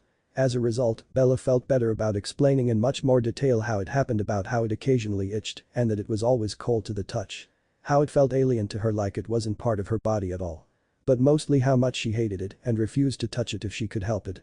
Paul forced himself to grip her wrist and run his thumb over the bite. He could feel it pulse against him and knew it automatically responded to an enemy. This started a chain of thoughts to pass through his and Silver's collective knowledge. Could they force the venom out of her wrist with their own blood as the lure? If push came to shove, Paul could suck it out like the leech had for the nomad's venom. But he would have to be way more careful because the venom could make him super sick, maybe even kill him. He didn't think it would as there was so little in the bite, but yes, it could make him very sick for a while, something he didn't want. Being a mark, it was only in a localized area, that being her wrist. Almost like a small pocket to hold the marker for that sparkly-assed bloodsucker, and he will know when it's gone. This has to go, do you trust me? I have a plan to trick it out of you to defend his control. If we cut the bite open with a shifter's claw and hold a pad with my blood over it but not touching you, it will make the leap to kill my blood. Then I will seal your wrist with my healing saliva, okay? Paul said, still running his thumb over it so Bella could see the venom's reaction. It was actually moving under her skin, following his thumb as it brushed across the scar tissue, but nowhere else, and Paul knew it was just a small pocket made for one purpose, as a tracker, a way of finding her whenever that dead son of a bitch wanted. This was not now or ever had been a mate thing, but it sure as hell was a blood thing. That bastard was keeping tabs on what he considered his blood. Well, it wasn't, and Paul intended to rid her of this sick link to her past, and one day soon he'd make sure no vampire would ever lust after her blood again. This was not a macho male thing, but it was a promise of protection. Paul wanted her to reek of him, of his wolf scent, and that would keep any from trying to drink her blood. He knew Oregon was a place many vampires passed through on their way north. Much more so than where they had lived before. Forks and La Push were little backwater places compared to Salem or Portland. Now he knew how much he and Silver needed Bella. He would do all he could to protect her, starting with this stinking filthy mark. Yes, I trust you, Paul. Actually, I trust you more than I ever trusted him. So when do we do this? Bella said, and she was happy about this idea. In the morning, it will heal quickly, so pretend to wear a bandage on it. Then tell everyone it was your Christmas present to yourself when you were in Florida. They all know you hated it so much. Now scooch over and let's get some sleep, he said as he wrapped his arms around her, and she sighed contentedly at the full body contact. They really would need to make plans for themselves as they needed the physical contact with each other more and more now, and until they actually came together, it would get worse. But at this moment in time, the two were totally in sync. They breathed together and at the same pace, she was fitted into his frame perfectly. They were as close to each other as Paul and his wolf were, the three were symbiotic. Each needed the other, but it wasn't forced, it wasn't unequal, and it was exactly what it should be. Bella loved the man and respected the wolf, Paul loved the woman, and the wolf knew she was who Paul needed to be, the best version of himself. They were truly matched in different ways, but her understanding he was not just the man, but the wolf too, made her perfect for both. Silver knew that was what was wrong with his old pack. They never really accepted their wolves like Paul had finally done, and even the mates never saw them as separate entities, unlike Bella. He believed the Quilutes feared their other side and never tried to understand or connect fully to the magic of their blood. only using them as tools to kill vampires rather than extensions of themselves. They were being misled by the elders, who had no right to tell them what to do or what not to do. Those fully human old men knew nothing, they read the histories but didn't understand them, they cherry-picked the bits they wanted and never fully understood anything. Only a true wolf alpha could save them from themselves, but was there one amongst them? Funnily enough, yes, Jared Cameron. Morning sleepy, let's eat and get this over with, yeah. Paul muttered in Bella's ear. Yes. That was one of the best night's sleep I've had. No bad dreams, nothing. She replied happily. Paul knew all about those dreams, he'd heard her talking in her sleep and calling out during those times. She struggled with her attachment to the leech that the tracker had caused. It took Paul a couple of weeks to realize that and how his presence helped her immensely. Once this thing was out of her system, she would be a much calmer and more natural person. While we eat, I'm going to sterilize this claw, it's one of mine I lost the first week of my phasing. That will cut through those tough teeth imprints on your arm. After we've finished I want everything laid out ready and you lying down, okay? I suggest you don't watch. If I remember right, you don't like blood. I used to find that hilarious, the leech lover who hated blood. He recalls sniggering as Bella huffs.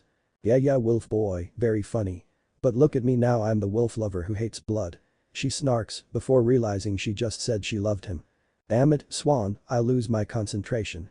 I need to focus on that venom, not what I want to do to you. To hell with it, he says before sweeping her into his arms and kissing the crap out of her. Well, that took my mind off of it and everything else. How about you? Bella laughs heartily and Paul just shakes his head. Lifting the tray with all he needed in one hand, Paul took Bella's in the other and led her back into her room. Settling her on the bed and laying everything out in front of himself, he waited till the second before he sliced into her wrist to say. I love you too, Swan. This brought her eyes to his and not her wrist. He quickly cut his palm and held the pad with his blood below her arm, even as he gazed into her eyes. He heard the sizzle as the venom burned his blood before he tossed a match into the bowl and watched a puff of purple smoke rise with satisfaction. He quickly cleaned and sealed Bella's wrist, which no longer looked like teeth marks but more like a slash from glass or a knife. Way more in keeping with the original lie the Cullens made up. It was now bandaged and Bella gingerly touched it and it felt like it was once more her wrist. How do you feel? Paul quizzed, watching her closely. I feel like all of me is once again mine, so I feel great. Bella yelled, throwing her arms around him and knocking him over. He slid to the floor, taking her with him, where they started to make out for the first time. They were in no rush, going slowly, tenderly and carefully. Paul was enjoying this side of dating, not something he'd had before, and Bella was enjoying the feel of a real hot-blooded male under her fingers, one who actually wanted her. They were lost in each other and were happy about it. Thank God. Edward gasped loudly. What's happened? Masked as what was left of their family gathered around him. He went on to explain to Carlisle, Rose and Emmett about how Alice had convinced him to place a tracker in Isabella's bite while he could. How she said having his venom in there would make her blood much less appealing to him. How he knew he'd screwed up once it was done and couldn't remove it, how she really had hated that part of her arm and refused to touch it without a barrier. How he worked out Alice knew where she was because of his venom, not actually seeing Isabella anymore. That's why you wouldn't let me check the wound. You lied and said she hated it and it was healed, so I left it, not wanting to upset Bella. Carlisle growled.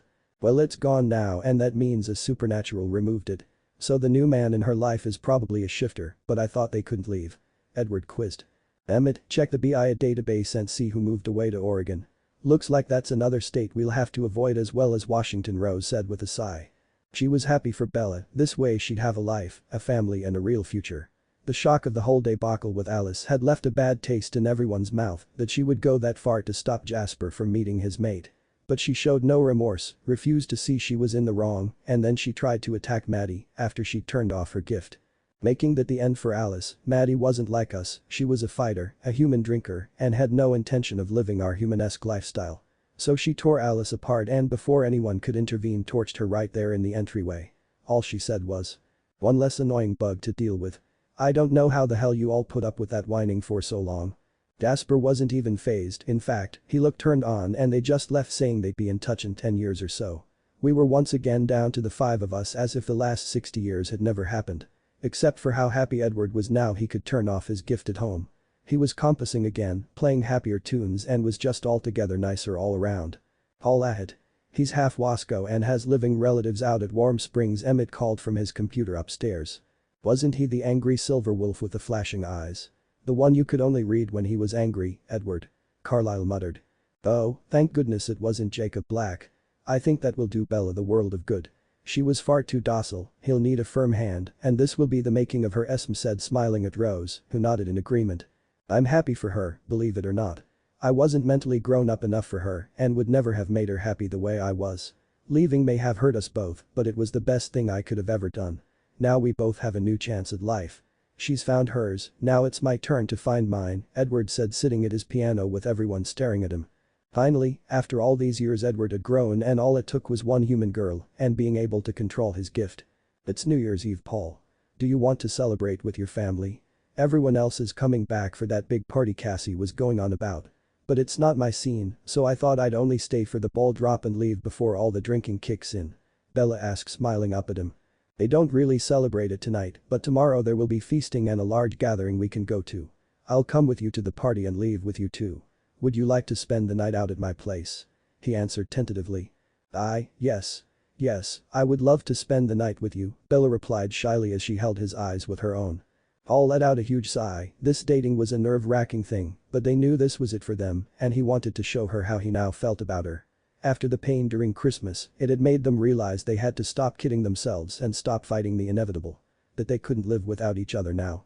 So as the others arrived back to get ready for the party, they could feel the change in Bella and Paul's relationship. They seemed more aware of each other and more solicitous of each other's needs. The girls queried her about the bandage on her wrist and were happy that she was now happy it was gone. They also quizzed her about her love life, and she shook her head but mouthed tonight, and they smiled, bumping shoulders and hugging her. The party was in full swing when they all arrived and threw themselves into the morass of people milling around. Paul at no point released Bella's hand. He would not be leaving her side in this sea of alcohol and free love. She was the only one he wanted to kiss at midnight, and Bella felt exactly the same. So they stayed glued together and near their friends.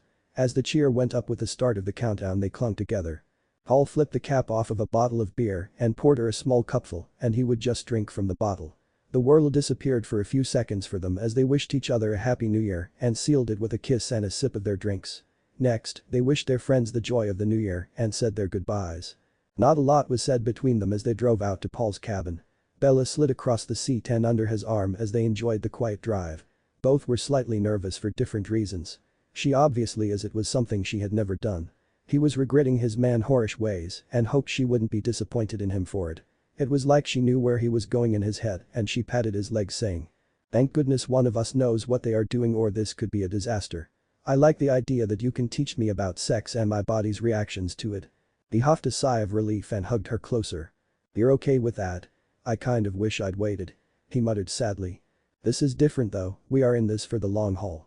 So, no, I don't mind, you have experience, hell that's what attracted me to you way back when in Forks. Do you know I dreamt about you more than him, more than Jake, and definitely more than Mike Newton." She told him sincerely, and that made him relax. So by the time they reached Warm Springs, both were ready and both were happy with their choices.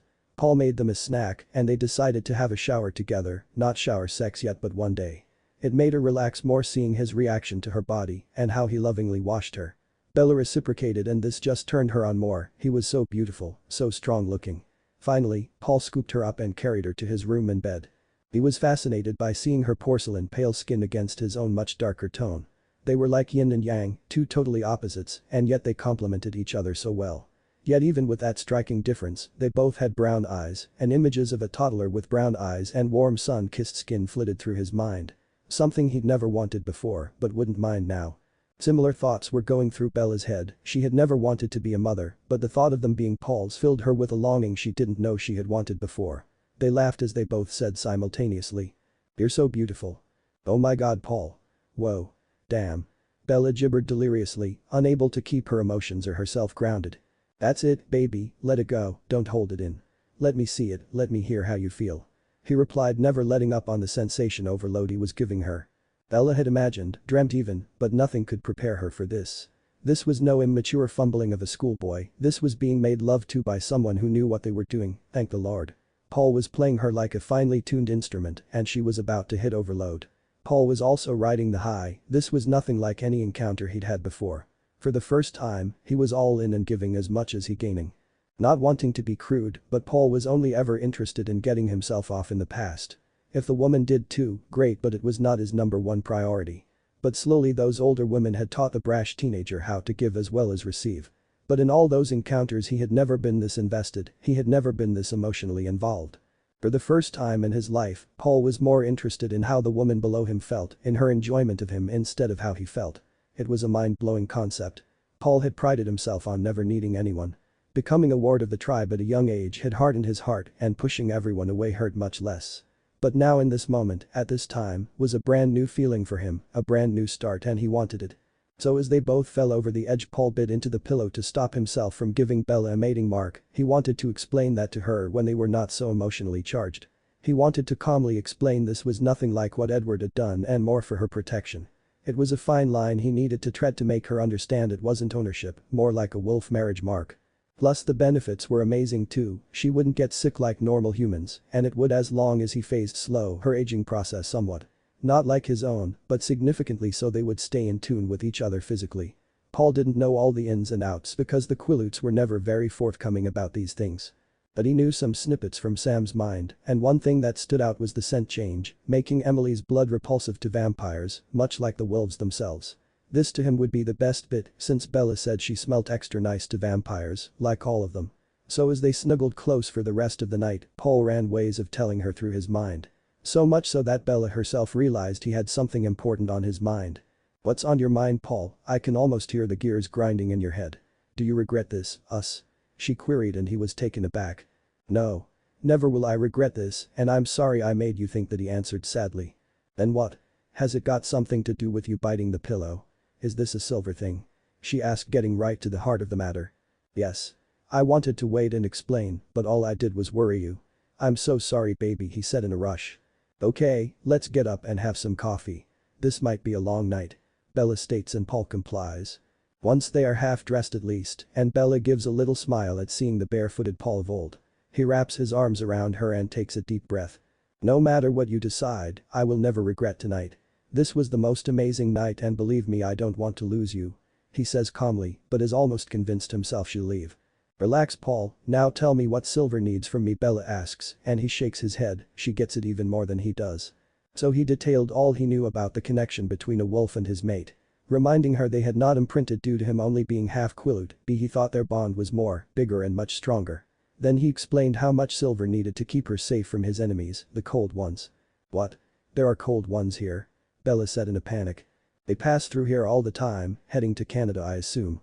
So, yes there have been some and you baby, smell way too good for your own safety. My overpowering scent here at the unit has helped I've no doubt. Some vampires have no idea that shifters exist, but most will avoid a confrontation with me," Paul explains, and Bella is shocked. "Odd. How naive have I been? Obviously, there are more out there and they'll be red-eyed ones too, of course. Have you seen any since you moved here?" she states before asking. The couple, one gave Salem a wide berth due to the smell. But the other tore through like his ass was on fire. Granted seeing me standing there as Silver might have helped. "I think I've grown since leaving La Push, we feel bigger somehow like we're our own alpha now. Does that make sense? I'm the only one so I've gotten larger. The word will get out and most will avoid here, but not all, unfortunately," he said cautiously. "So what you're saying is, there are way more benefits for me than drawbacks. I'm thinking it's a bite, but where?" Bella inquired, not in the least afraid or upset. "Back of the neck, your hair will cover it from everyone but me. Plus it will make us feel closer, emotionally I mean," Paul said exhaling, he hadn't realized he was holding his breath at all. "Okay, so let's get a good night's sleep or what's left of it, Paul, and next time just do it. Don't tell me, just do it.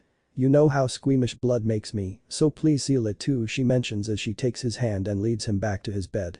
"God damn it mum, just tell me. I'm leaving anyway, what difference will it make? I'll take one of those DNA tests and find out myself if you don't," Embry shouted at his once again drunk mother. "I'm sorry, so sorry, don't go. You'd leave your poor defenseless mother alone," she wheedled. "No, I'm leaving my drunken mother who hates me. Who beat and blamed me for every mistake she ever made. Now tell me which of those three assholes was my father," he yelled at her. For once she saw that she had pushed him too far and knew he actually hated her. She was so hell-bent on making him the scapegoat for all her sins. But him being a Quilute wolf had never crossed her mind and now she could no longer physically bully him. Harry Clearwater," she mumbled sadly. Embry was shocked. Of the three he really didn't think it would be Harry. Did he know? Before he died did he know? Embry almost growled at her. "Yes, but Sue wouldn't let him recognize you. Lee was a toddler back then and Sue refused to let him go. But she got him back, Seth's not his son." She had a random one-night stand and made Harry accept him and be his father, but not yours, that she wouldn't allow. She sneered and he wasn't sure who it was at, him or Sue. That's all I wanted to know, goodbye mother, he said sadly. You can't leave. You're a minor, so you have to stay. She spat angrily. Have you ever seen my medical file mother? Every bruise, every cut, every broken bone and of course, every hand or shoe print on my body was meticulously recorded. Sue's the records keeper at the clinic remember, so every wrong you did me for my whole life is down in black and white for all to see, should they look. All recorded by her. So yes I'm leaving. I am going to Nebay to my grandparents, and you will not stop me or Chief Swan will receive my medical file, do you understand me now mother? He snarled at the sobbing woman on the floor. Embry slung his backpack over his shoulder and headed out the door. His first stop was the tribal center, and without a care in the world walked into their meeting. I'm leaving. Try and stop me, and I will bring the BI down on you. You gloried in documenting all the abuse my mother dealt out Sue, but you did nothing. No reports to the council, the police were never informed, hell not even child services. That makes you, her accomplice to child abuse. You knew that right?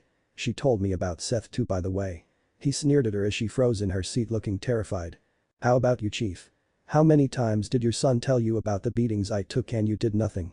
Why, because I was Harry Clearwater's bastard son that's why. That's right Sam, I'm Harry's son, not your father's as they lead us to believe. This tribe is a joke. A bunch of small-minded old fools who care about no one but themselves. He spat at Billy Black. Oh, here's a bit of interesting news for you Sam. The chief and council can't tell the alpha what to do, suggest, but not tell you. The pack is none of their business, only the tribe. It's all written down in the histories, you know the ones they had me catalog as a punishment earlier this year for defending Paul's right to leave. Plus the strongest wolf is alpha, the position is not Jake's by right, that's a lie Billy invented. Just as well since he never wanted to be alpha anyway. Hell if anyone should have been alpha it was Paul. Embry told an enraged Sam. Thank you Embry, you are free to leave the reservation in your own time. Good luck, I hope you finally get the life you deserve. Take your medical records with you as insurance, that way there will be no retaliation from these idiots. Sam said standing and scowling at them. Embry strode away head held high and straight to Sue's office, where he located the records for the pack. Removing his own he saw Paul's and took them too. The tribe had no right to keep them and he thought he'd send them on. Then decided what the hell, he'd take them to Paul himself and let him know what was going on. He had photocopied anything pertaining to the pack for future reference whilst working in the archives, you know in case they went conveniently missing.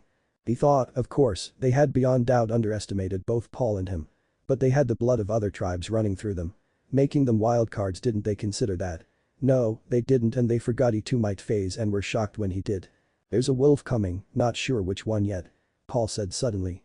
They had just gotten back from his grandparents' house and were having a quick coffee before he started tending to the animals and Bella wanted to write down a couple of recipes she'd been told about. Can you sense anything? I hope it's not bad news or something like that Bella said worriedly. I'm going to meet whoever it is, stay here please, he asked and she nodded. Paul was a little edgy because although they were together now, the mating mark had yet to be done. Maybe it's more Silver that's edgy than Paul. As he ran towards the edge of his property he began to realize who was there and relaxed slightly. He and Embry had never been close, but they understood each other on a level no one else did. Paul had also been abused as a child and he too was treated as an outsider until he phased. Yes, they both had had their fair share of problems living in the push. The nearer they got to each other Paul could hear him clearly. Wow, he thought they never learn and damn Embry's nobody's fool. Harry Clearwater that sanctimonious asshole, what a lying sack of shit. But Sue sure took the trophy for being bitch of the century. Damn bro that's rough. So what brings you to my neck of the woods? He asked. Well, I've got two things for you. First, your medical file which Sue was hanging onto for some reason, I got it when I took mine. Second, a copy of everything the archives had on us wolves, phasing, imprinting the works. Embry replied happily. Okay, follow me back to the cabin. My mate's there but you already know her. Paul explained and Embry took a deep breath. Bella Swan is your imprint. He gasped. No, she's my mate. Wasco don't imprint, I doubt the Mac could do either Paul told him and he nodded. Yeah, you might be right. Sam thinks he imprinted on Emily, but I'm not so sure. The alpha can have many wives, Tahaaki did as we know Embry mused as they ran. Once they reached the cabin both phased and dressed before Paul called Bella's name. She came out with a pie in her hands and smiled. Hey Embry, you guys hungry? I'm trying out that pie recipe Miriam gave me and damn it smells good she gushed, kissing Paul as he reached the top step. Sure Bella, I missed your baking when you left Forks, Embry said as they entered the cabin. It took a few hours to discuss everything, and Bella said she'd photocopy the documents later so Paul and she could have their own copy. Embry explained his plans to go to Renesmee to live if his grandparents would have him. Paul told him to tell them to call his grandparents and they'll tell them how bad the tribe treated him, hell everyone. Because when two different boys with families in other tribes want to leave there is definitely something wrong with the Quileutes. Plus they have already had the BIA. Breathing down their necks once but twice might just make things rough in the push. Bella left the guys together and taking Paul's truck went to get the documents done. The two guys were going to deal with the animals while she was away. Damn man, this place is amazing. You really have a way with the animal, no matter the species. Embry said watching Paul interact with all his charges. Yeah, I've decided to become a vet and for once give back to the community I live in. This place has been a godsend for me Paul tells him and he sees the changes in his friend. I have no idea what I want but it will be something I can do with my hands. I think my grandfather has a woodworking business so maybe that Embry mused and Paul patted his back. You've got time to think about it, don't worry, he said smiling. Embry was staying the night before heading to Renesmee in the morning. The only thing the two guys were happy about was they at least had the ability to escape. Paul mentioned to Embry he thought Silver had grown, but not himself. Silver? Embry queried. Sorry that's what Bella calls my wolf and he is after all. Paul said shrugging. You see him as separate because I do sometimes, damn I talk to him as well Embry murmured. Yes, I do. It was he who forced me to go after Bella when she went to her mother's for Christmas. So for once, I gave him free rein and now we're a couple Paul tells him. What should I call mine? Embry asked randomly as Bella came back through the door. Merle. Since you have gray on gray markings she said casually and the guys both nodded. Damn, you remembered what I looked like, you're a strange girl Bella Swan, but I like you, Embry said laughing. If your grandparents are accepting of you Embry tell them about Merle, you will always need backup you know. Someone who has your back kind of thing, also keep in touch with us. That way Paul can tell you if any cold ones pass through here heading for Canada, Bella mentioned as she served up some dinner for them all. Hell yeah, lay down your scent heavily around the area and just use a little intimidation if any pass by. We cover a much larger area now, so maybe they will look for an alternative route to Canada eventually Paul said as they all tucked in. The rest of the night was spent chilling and basically dissing their old tribe, which was their right as both had been done dirty by the chief and the council of elders. Bella was shocked when she learned about Harry and Sue's behavior. Then laughed as she told him that made Lee his half-sister. But they all felt really sorry for Seth not knowing who his father really was. His genes from Sue's black side must have been strong enough to make him phase. Embry, when are you 18? Paul is now so what about you? Bella asked the next morning. The day I left La Push was my birthday and nobody noticed or cared not even her. He answered sadly. Oh Embry, I'm so sorry man I forgot, Paul said hugging poor Embry. No worries, I can count on one hand how many birthdays I've actually celebrated, maybe now I will be able to. He answered clearing his throat. Bella also hugged him and whispered. Happy belated birthday, remember it can only get better from now on. Now that you are free. You know Bella. We've set ourselves quite the scary tasks. My vet dream and your bakery, we're looking at 10 years down the line for me and maybe 5 to 7 for you. Unless you want to work for someone else to start with. Damn, but we're masochists. Paul said laughing.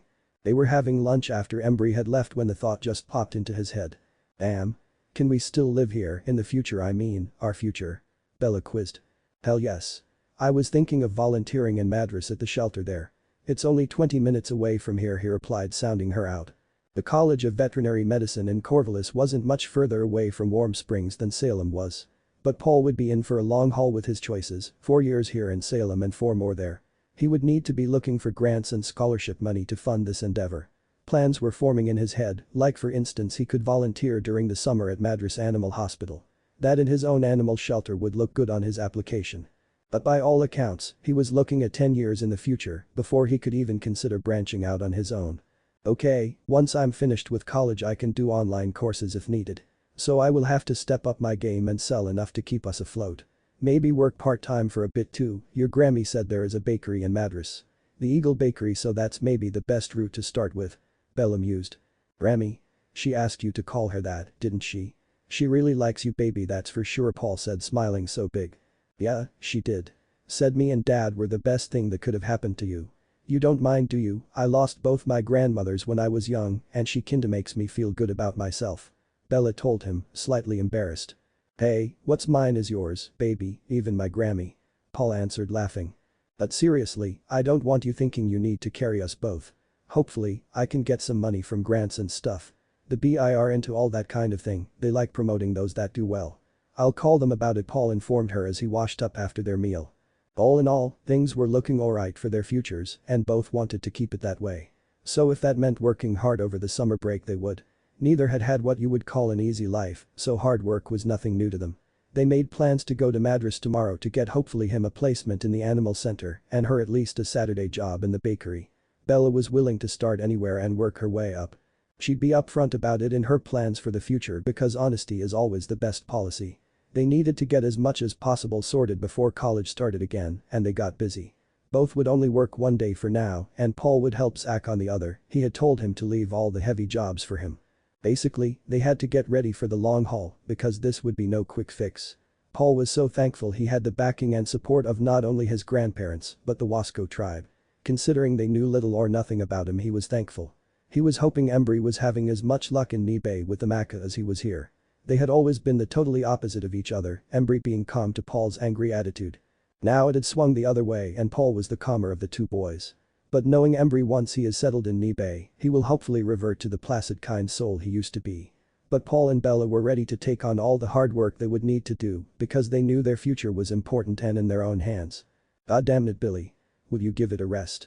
What's so wrong with those kids bettering their lives? Look around you, this place is rundown, depressing and not exactly a great place for youngsters. That's your fault as their chief, so if they leave then that's also your fault. Charlie Swan shouts at his once friend. They wouldn't have tried to leave if it wasn't for you. You were interfering where you had no right. Billy Black yelled right back. It was far easier to blame Charlie for the things that ailed the tribe than admit he was at fault. First with Paul they were sanctioned and warned by the BIA. Then they could do nothing to stop Embry because he was right, they covered up his mother's wrongdoing. They were all accomplices to child abuse and endangerment. Thank God Charlie didn't know or he would have brought down the might of the law and courts on them. Well, if you'll excuse me, Billy, I came here to see Sam. He wants my advice. Maybe he'll heed it, unlike some folks. Charlie said, walking away from Billy. What? He heard roared behind him, but for once ignored his so-called friend. Billy was panicking because there were two wolves out there defending other tribes. Then if things weren't bad enough, now Sam Yulee has taken control of the pack completely out of the elders' hands. He ransacked the tribal center and removed everything that belonged and pertained to them alone. Now he has had them build a pack den in the forest and it is guarded day and night by at least one wolf. By all accounts it's bigger, cleaner and nicer than any other building on the res. He was using funds they always should have had and were never given by the elders. Jacob had moved out of his father's house into the den and refused to speak to Billy. It was all going wrong for the elders and they could do nothing to stop it. But then it wasn't as if they didn't know it could all come back to bite them, literally. Sam, you were looking for me? What can I do for you, son? Charlie asked the unknown to him Alpha. Hey chief, first I know you helped Paul and I want to thank you. I did nothing but let the other elders make all the decisions and I feel so bad. Embry's gone too now, so I'm taking a more hands-on role. I want to set up online courses for Jared Cameron and myself, any information you can give us would be great. We need to find a way to make money and as you can see we know construction, Sam said, and Charlie whistled when he saw the building. Okay Sam, I'll look into it and let you know. I'm guessing this is not something you want Billy and Quill to know about. What about Sue? Charlie asked casually. Not her either, turns out she's not as nice as I thought she was. Oh, that reminds me, how do you go about getting a DNA test? Sam now inquired. Damn, that's random. I can do that via the hospital, but whom? Charlie asked, his interest piqued. Seth was all Sam said and Charlie's eyebrows shot up.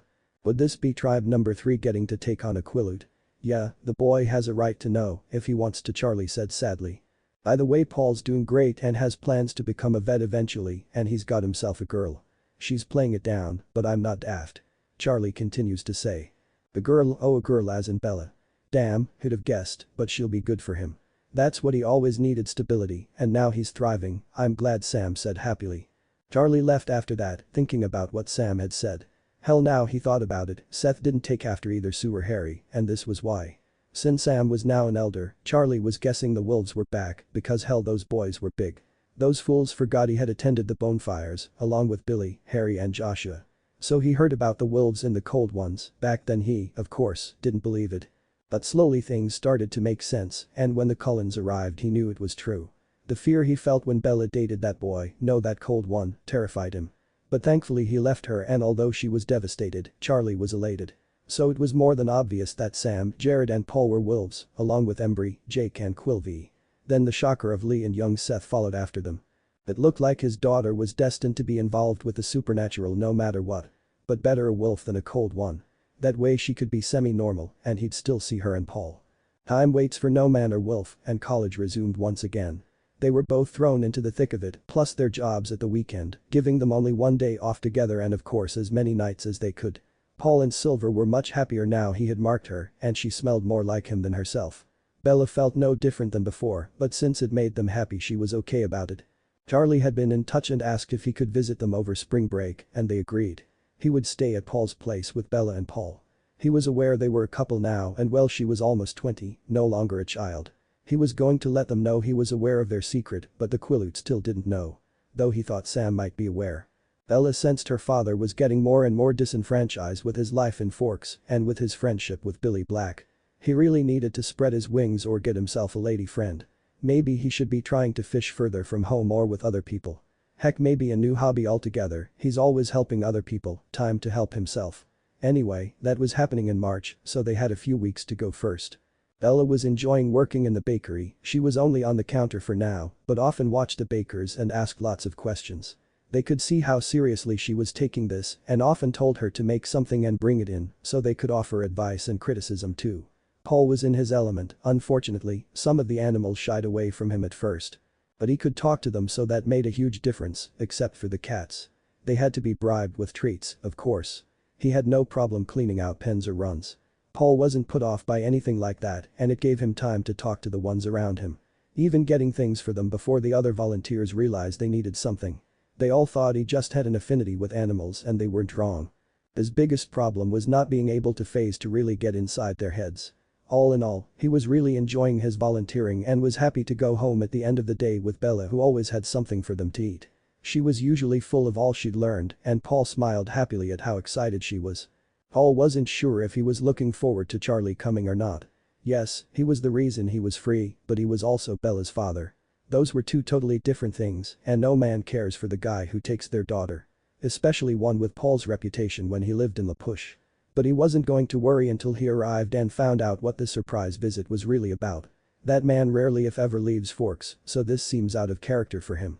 No doubt they'll learn what's going on in March when he arrives. At least his grandparents and the tribe is looking forward to meeting him since he was the man who freed me from the Quileute's clutches. There isn't a solid reason for him to come here rather than Bella going back to Forks, is there? Paul, I think when Dad gets here I'll ask Grammy if I can stay there. Let's not rub it in his face. He knows we're a couple and all that entails, but I'd feel more comfortable not doing that. Bella mentioned over breakfast the week before Charlie was arriving. Yeah, maybe best, that way he won't shoot me. Paul replied laughing. I've got some information for you Sam, does he know yet? Charlie asked over the phone. No, so far he's unaware, but I can't see it going down well. Sam replied with a huff. Okay, well he's half Quinault. They have been doing a big genealogy project, like where do we come from and who are we linked with kind of affair. So from what I've worked out, it's roughly the Tahala area. But the kicker is he was a distant relation, Sam, he was a Clearwater. She did that on purpose I'm guessing Charlie explained now. I'll come up and get the documents and take it from there. Damn chief that's a little sick or more like creepy. Sam said before they cut the call.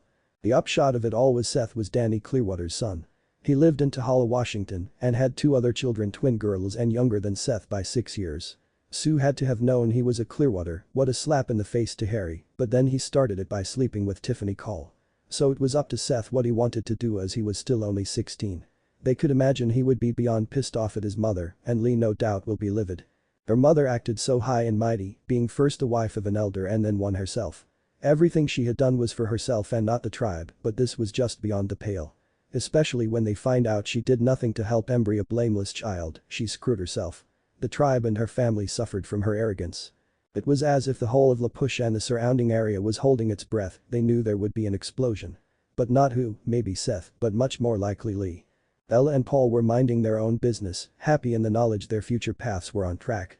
They had heard from Embry and his family accepted him with open arms and his grandfather straight out asked him if he was a protector. It was and never has been the big secret the Quileute said it was, just a way to keep them under control. Anyway, Embry is now working for his family's business and is extremely happy. So far everyone was happy and now waiting for spring break and Bella's father's visit. The rest of their friend group were also working hard on their schoolwork and outside jobs. Zach of course worked with Paul, and Allison had picked up a job in a bookstore near the college. Cassie didn't need to work at present as she was going into the family business and will be working there all summer. Paul's grandfather had asked him to choose the bird or wanted to be bonded to in an upcoming ceremony. They knew he didn't need one like others before him, but every little helps in the fight against evil. He had just the bird in mind. It was not afraid of him in either form and had perched on his back several times when in wolf form. This cheeky little devil was a loggerhead shrike who he was calling Shania, carrying on the silver theme. It couldn't help his cause to see through the eyes of a bird now and then. They could follow where he could not and well out of range from all without a gun. Paul being Paul spoke to the bird too, asking him for his permission, and Shania agreed. So the bond was already taking place and should be all the stronger for it. They'd add, "Welcome to Oregon, you're staying at Paul's place." "I'll be at his grandparents' home, it's not that far away," Bella says, and Charlie relaxes almost visibly. "That's great, Bells, you seem to be fitting in real well here," Charlie commented with a hint of resignation. "I love it here and the bakery and Madras is amazing, they are teaching me so much, Dad." Bella enthuses. Charlie nods and sees exactly how the future will be, and he's fine with that. It's not like Oregon is that far away from him. After he settled in and Bella fixed some lunch, he tells them all that's happening and how much he really knew. Say to keep that to themselves, he didn't want anyone else to know he knew. He laughed, saying there were wolves spread all up the coast of Washington now and of course, Paul here in Oregon. But there were only 4 left in La Push, and that was more than enough. Lee had left with her brother to move to the Quinault reservation. She threatened to report her mother and Billy if they tried to stop them, and Seth refused to speak to his mother, saying she was dead to him.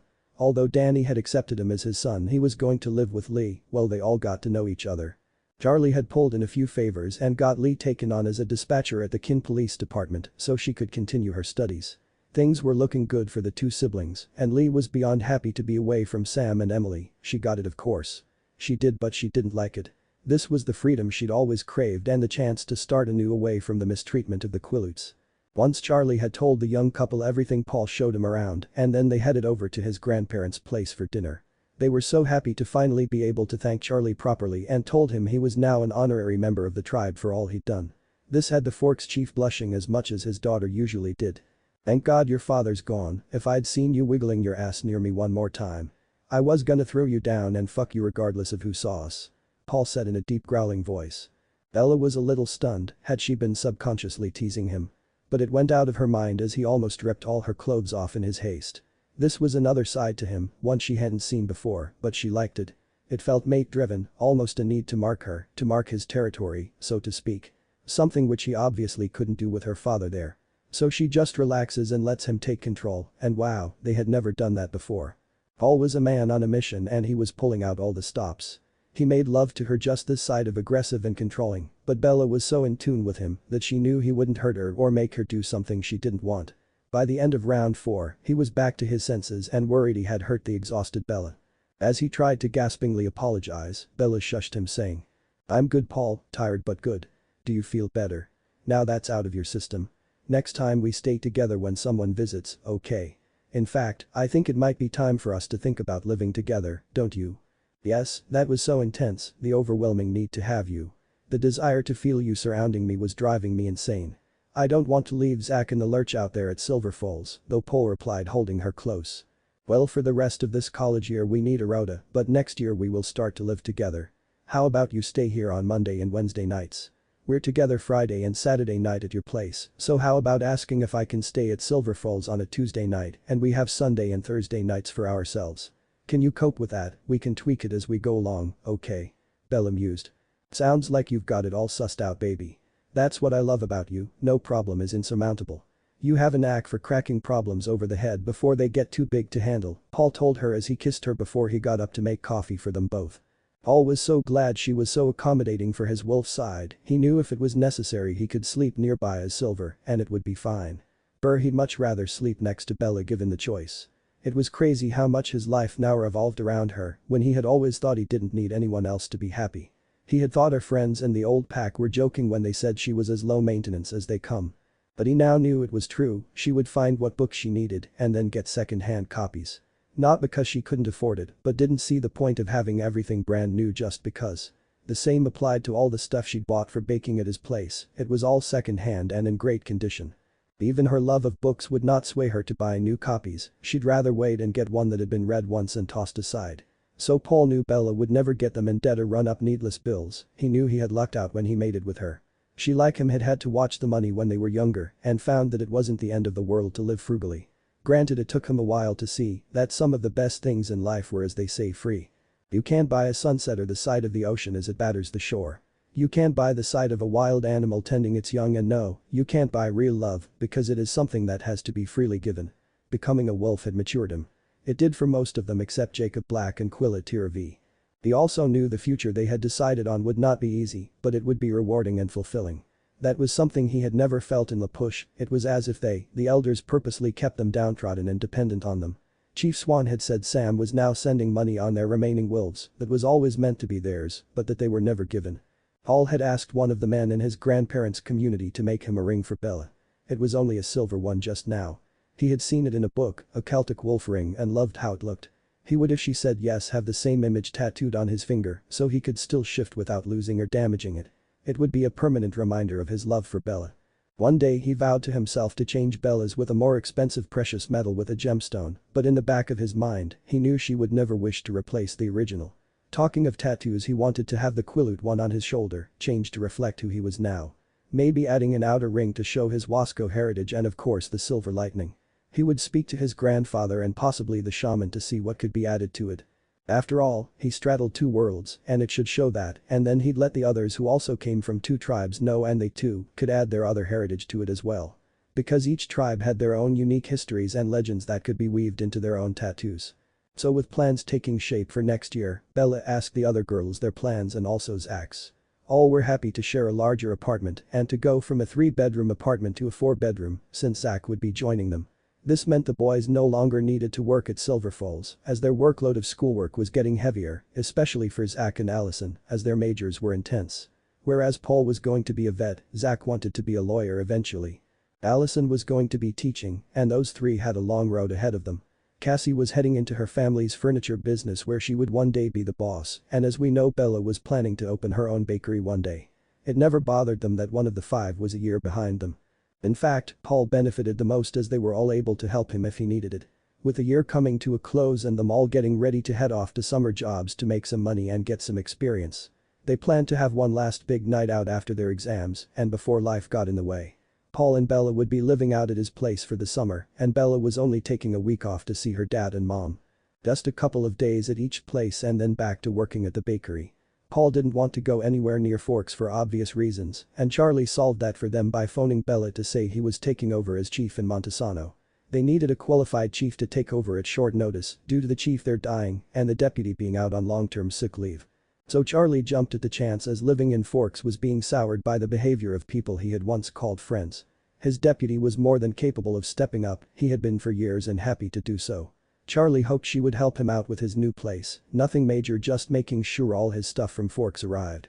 Plus he wanted them to know Seth was setting in with his new extended family, and Lee was not.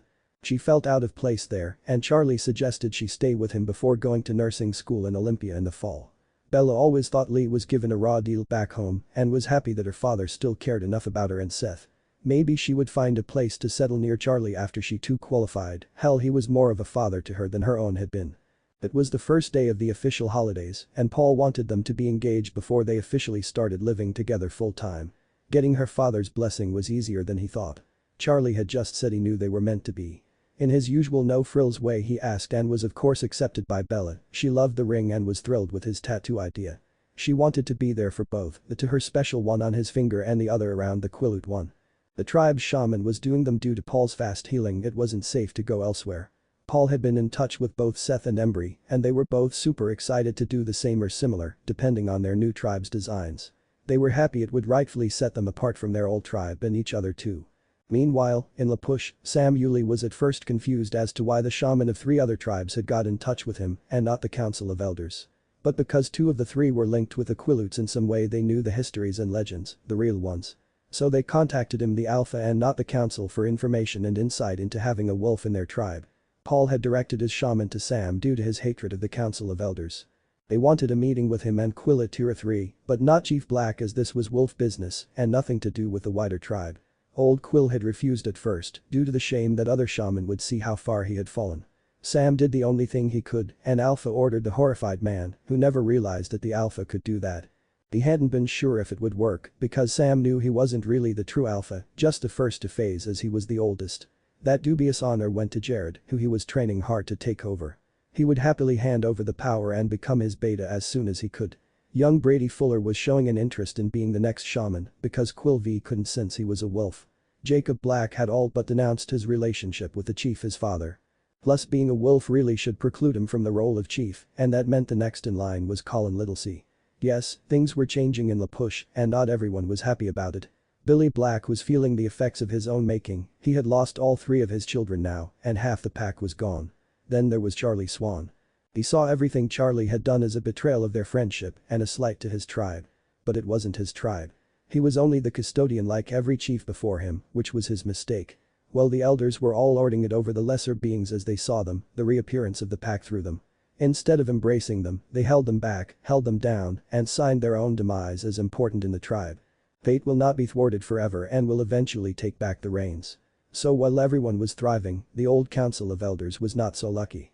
The tribe petitioned for Sue Clearwater's removal, not just from the council but from the clinic. Nobody trusted her anymore, a woman who cheated on her husband and drove her children away. All her snide viciousness over the years had caught up to her. They had demanded a vote on the next chief, now that Jacob had refused and inaugurated Colin. Yes, the tribe too were taking back what control they had. Shaman Atira was advised by the health center to train a replacement and retire before he could no longer do it, did he want to leave them spiritually rudderless. So many changes were happening in La Push when the news came through that Charlie Swan was leaving Forks forever to work in Montesano. Billy Black might not miss him, but the tribe knew they were losing a good friend to them. Especially the pack, who were indebted to him for helping them get funding and training for their construction business. He had even been putting out the word they were cheaper and more reliable than others in the area. Ella let her mother know she wouldn't be down this summer as she was working, and on her week off she would be helping her father move to Montesano. Renee replied she would be away with Phil this summer anyway, but they would come to her and Paul for Christmas this year. Bella laughed knowing her mother was just trying to avoid cooking, and she knew Phil would be happy to get, as he called it, real food. She was thinking it might be good to invite Paul's grandparents and her dad as well. As a couple, it would be nice to have their families together, and funnily enough her dad and Phil actually liked each other, much to Renee's chagrin. But as they were both married to her so far apart, they had no ill will towards each other. Well, at least it was her plans for Christmas sorted, because it would be here before they knew it. Paul had been right about himself as Silver growing, Embry and Seth noticed it too. As alphas of their new tribes they had bulked up, so to speak. He had also been keeping Lee abreast of all these changes, as she was now a lone alpha female out there. He knew that Charlie Swan had told her he knew the secret, so she would not need to be secretive around him. Bella had talked to her when she was at her dad's new place and put Lee at her ease. Letting her know she was glad someone was looking out for him, as he tended to forget to look after himself while he was helping others. Plus with Bella working during the summer she wouldn't be seeing him much and was happy he had someone there as he got used to his new town and new people. Paul was surprised to find out that the animal practice were going to make him a paid volunteer this summer. They knew his plans and his worth, so felt it was as much in their interest as well as his to keep him. Bella was so happy to be working in the bakery every day and not always out front on the counter. Little by little they were showing her tricks of the trade and more about the business side of things too. To say she was in her element was an understatement, and when she was this happy, so was Paul. He was especially glad no cold ones had shown up for a few months, they were something he could do without. On their days off and Sundays, they packed up lots of food and went out in the truck to farmers markets, events and sometimes just sightseeing around Oregon. But the summer rushed in as it always does, and Bella's third year and Paul's second were looming on the horizon. They had gone to Salem to check out the apartment they had secured and dropped off some of the other stuff they had been storing. Everyone planned to be back the week before classes started to get the place habitable and the way they wanted. But although they were the closest, next to Zach, they would be the last back because of their jobs. But they still intended to send the weekends out at Paul's place. Zach too was planning on going home each weekend since he met a girl over the summer who lived on the reservation. He and Cassie had called it quits at the end of last year and were happy to just be friends. His new girl Zia had left college last year and worked in the community tribal museum. So he would see her on the weekends and travel back with them on a Sunday. Everything was starting to fall into place for them all. It was all a balancing act. Work, school and fun for some, school and fun for others. But they were all of a like mind and knew where they wanted to be 10 years from now and were not prepared to muck it up for parties and casual flings. It was time to put their heads down and forge ahead, a little fun yes, but nothing that would throw them off course.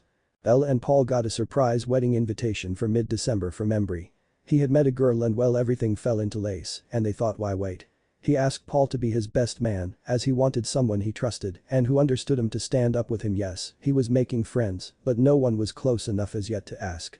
Emily and Sam were also invited to represent the Quilutes and Wolves but his mother was not. Embry had no intention of ever forgiving her for the way she treated him as a child. Bella was both thrilled and horrified, thrilled for him, but horrified she'd have to go shopping for something to wear. Paul found it really funny until she threatened to cut him off and he became more sympathetic. Lee and Seth were going too, as they were now a little band of outcasts or was that misfits. Bella decided to ask Lee to go shopping with her in Olympia near the time. Why? Because she knew Lee hated it as much as she did so it would be as quick as they could find something. Well, that was the plan, she only hoped it would go well, damn she hated shopping. Bella was happy for Embry and knew one day it would be Paul and her, but it would be after they both finished college. Maybe before he started veterinary school yes, but it would be another couple of years that's for sure. At present she was happy to wear his ring and be his partner, the rest would come in time and she was willing to wait. There was no point in getting themselves into debt, they knew they loved each other and would be together for the rest of their lives, so there was no need to rush. Bella like her father was a planner. She didn't do a lot of things on the spur of the moment. That was more Renee's scene, and Bella could probably count on one hand how many times she had, coming to college in Salem had been one of them, and she was so glad she did. Wow, the Maccas certainly know how to celebrate. That was awesome, I'm stuffed Bella said patting her stomach after a sumptuous meal. Yeah me too. They've taken to Embry that's for sure and are honoring him and his wolf. The complete opposite of the Quilutes anyway. I was gobsmacked when they asked to see Silver, and so were the others. We've spent so long hiding what we were in La Push and his sister tribe revels in it rather than our own original tribe. Paul bemoaned as Bella rubbed his back. I know Lee's face as they gave her all those gifts was quite the picture. Emily was almost bursting with pride in her people's acceptance of you all. Plus I know the Wasco will do us proud too when our time comes she told him and he was smiling as he leant in to kiss her. It would be fair to say everyone was shocked at the reception they had received on arriving in Nibe. The chief and the shaman were there to greet them officially and asked to meet their wolves too. But unlike the Quilutes they had an enclosed area for each to change individually. There was no embarrassment for Lee as she was given the respect an alpha female deserved. All in all the Maca treated her better and more respectfully than her own tribe had done. They knew about everyone and even Bella was treated well and not just as an extension of Paul. They had surprised her with the respect they had for her father as well. He had nothing to do with them way up there in Nibe, but they knew about him and all his good deeds. I did suggest he save you next Embry, but you did it yourself before he could. Bella had mentioned when they were alone. He was clearly moved by that and hugged Bella. Embry knew if anyone saw his plight it was her she was very observant. Thanks, Bella, I just reached breaking point first that's all he explained. Before they all left Nibe phone numbers were exchanged so they could warn each other of any cold ones in the area. Bella started to laugh and all the wolves stared at her as she whispered to Emily. It's a barking chain. They've got themselves a barking chain she gasped to a giggling Emily, unable to help themselves. Seth and Embry also laughed as they had seen the movie and Lee shook her head at Bella's foolishness. She refused to admit it was one of her favorite childhood movies. Sam and Paul were a little lost. Neither had had time for Disney films in their youth. One because he was too busy working and helping his mother and the other due to lack of both money and parental guidance. Bella was horrified for Paul and decided to make it her mission to have him see them all if she could. She was annoyed with his family, hell her mother managed to let her see Disney films and she was a total ditz. Yeah, granted Renee picked them up in thrift stores, but at least she did. Emily was thinking along the same lines and was annoyed with Allison. She had friends with kids, surely she could have managed somehow. They all promised to keep in touch and for once they were all looking at Paul, he had become the unofficial leader of those who had left La Push. Even though they were all in different places with different tribes, except Lee for now. Even Sam seemed to realize Paul was a better leader, even if he was reluctant. Why? Because he listened to them and advised them by saying what he had done, but not at any point instructing or ordering them. They had all roared with laughter when he told Seth he never had to chase off any would-be suitors, that Bella did it herself. A couple of pretentious assholes asked her why she was slumming it with the natives. Her answer was said loudly in a crowded cafeteria and packed one hell of a punch. Well, for one he isn't an asshole like you two are. Secondly, he works hard and isn't failing his classes like you two are. But lastly, unlike you both, he's hung like a horse. Any more stupid questions? Paul explained that to all of them as Bella blushed bright red and they all whooped in delight. But what they all took from this was how well he and Bella were matched. She seemed to have calmed the savage beast he once was, and he had given her much more confidence to speak her mind. They seemed to always be aware of where each other were, but didn't feel the need to hover or be the center of their attention. Theirs was a true partnership, and nobody else stood a chance in hell with either of them. Lee was a little jealous, but she knew in her heart one day she too would have that, and it was worth the wait. Watching Sam and Emily showed her that he was never right for her, just who was available back then when they were trapped in the push. So as they parted ways, all had a stronger bond and appreciation for each other. "Are you ready, babe? Only 3 days left to Christmas, so what do you need me to do?" Paul asked for the umpteenth time. "I need you to relax, Paul. Everything is done. All the food is ready to cook. You've sorted out all the living arrangements too. Dad's staying with Grammy and Mom and Phil with Zach, it's all perfect, honey. Now go take care of the animals and then let's hit the sack," Bella told him again. This was a big deal for both of them, but Paul was way more stressed than Bella. She had to stop him redecorating everywhere, telling him this was how she liked it and that's all that mattered. The thing was, Paul had never had a proper family before, and with all of them coming, his side and hers, he was just plain panicking. Convincing himself that they would find everything lacking, Bella spent the whole night soothing and loving him until about dawn, when he broke down in her arms and sobbed. This was a big turning point for him, showing her his most vulnerable side. He eventually opened up and told her he was scared of losing her, losing his family, and scared he wasn't good enough. Bella just held him tight and said, "Baby, I don't care where we live. I don't care who calls us family or not. I only care about you and our future together. No matter what, it's you and me against the world, okay? I was worrying about nothing, wasn't I?" he asked, kissing her, and she nodded. "Remember this please, you, me and Silver are a team, and no matter who comes and goes in our lives, we three will always be a team," Bella said, snuggling into him and finally giving into the sleep that was demanding to be heard. Paul sighed deeply, more in relief than anything else, and Silver was also relieved, he just couldn't get through to Paul at all. But both knew all they really needed was Bella, nothing else was important enough to them. Once more she had hit the nail on the head by including Silver as an important part of their demographic. They were 3 and not 2. Waking up the next morning, Paul was totally refreshed and felt so guilty for keeping Bella up most of the night. So he spent the whole day spoiling her and making sure she caught up with her sleep before Charlie arrived. The chief drove himself down, and Paul smirked seeing the police cruiser pulling up outside his door. In the past, this had been a common occurrence, whether dropping him off or there to question the then angry young man. "Hey chief, I hope this isn't an official visit?" Paul asked, smiling at his future father-in-law. "I sure hope not, son.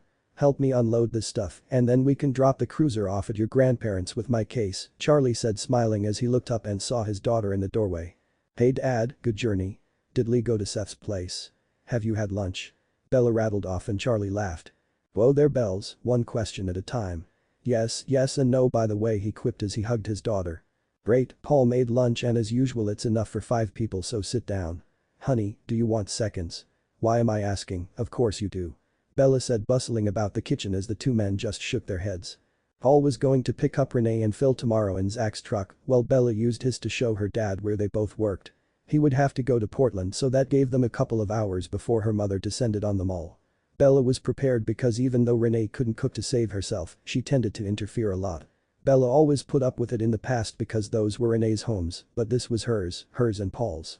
Grammy was supplying a couple of sides and one of the desserts. If Renee brought anything, it would be bought last minute and not suitable for Christmas dinner. Bella and Paul had gone to Charlie's for Thanksgiving, and Lee had made a great spread, asking Bella to make all the desserts since baking was her thing, and she was happy to do that. Paul's grandparents were taking Charlie to a tribal event that night, so Paul and Bella were making the most of their last night of peace because her mother always needed much more entertaining. It was crazy how totally opposite her parents were. Bella thanked her lucky stars she was more like her dad than her mom. Because if it had been the other way around, she had no idea how her life would have turned out. She sure as hell would never have come to Forks, but then she would not have been destined for Paul if she had been different, so it was a moot point. Normally she would never wonder about the what ifs, it was not normally her style. But for some reason, these things were crossing her mind and she thought it was triggered by Paul's panic yesterday. All she knew was they were destined to be together. Charlie was really enjoying his visit, everyone was being so nice and kind to him, and it was obvious they really cared for his daughter. The older couple at the bakery were teaching her everything they knew and even showcasing some of her recipes. He had the feeling she would have no trouble with a place to work after she finished college. He had the feeling they were considering training her up to take over one day, as they had no children themselves who wanted to take over the place. Bella always seemed to land on her feet somehow, or maybe it wasn't as surprising as she was always helping others. He wasn't looking forward to his ex-wife arriving, she wouldn't recognize appropriate behavior if it jumped up and bit her. The constant trying to be Bella's friend rather than her mother bugged him no end. Both father and daughter had made the decision independently to call her out on her shit this time around. After all, Bella was no longer a child, hell with the way things were going she'd be a wife herself soon enough. With both she and Paul having such long-term plans, they saw it as a given they would achieve them as man and wife. Charlie could see what a good match Paul was for her, unlike both Edward and Jacob. They would both have wanted her to give up all her dreams to be the little woman in their lives, and that was not who she was ever meant to be. Whereas Paul was pushing her to be all she could be, and that was what she needed. It was apparent saw her as a partner, his equal and his rock in this life they were creating together. "Oh Charlie, looks like you've put on some weight old man," Renee said as she exited Zach's truck. Charlie patted his belly and agreed before firing the first salvo by saying, "Hell yeah, Lee is as good a cook as Bella. I'm trying to work off Thanksgiving here and aren't you 18 months older than me Renee?" That stopped her in her tracks. In less than 2 hours 2 different people had called her out for saying something. Paul was the first when he explained his sex life with her daughter was none of her business. She had been teasing him about his prowess in the bedroom and he had shut her down immediately. Phil had apologized as he shook Paul's hand telling him, "Sorry Paul, Nee has no filter at all and forget she's not a hip young thing anymore."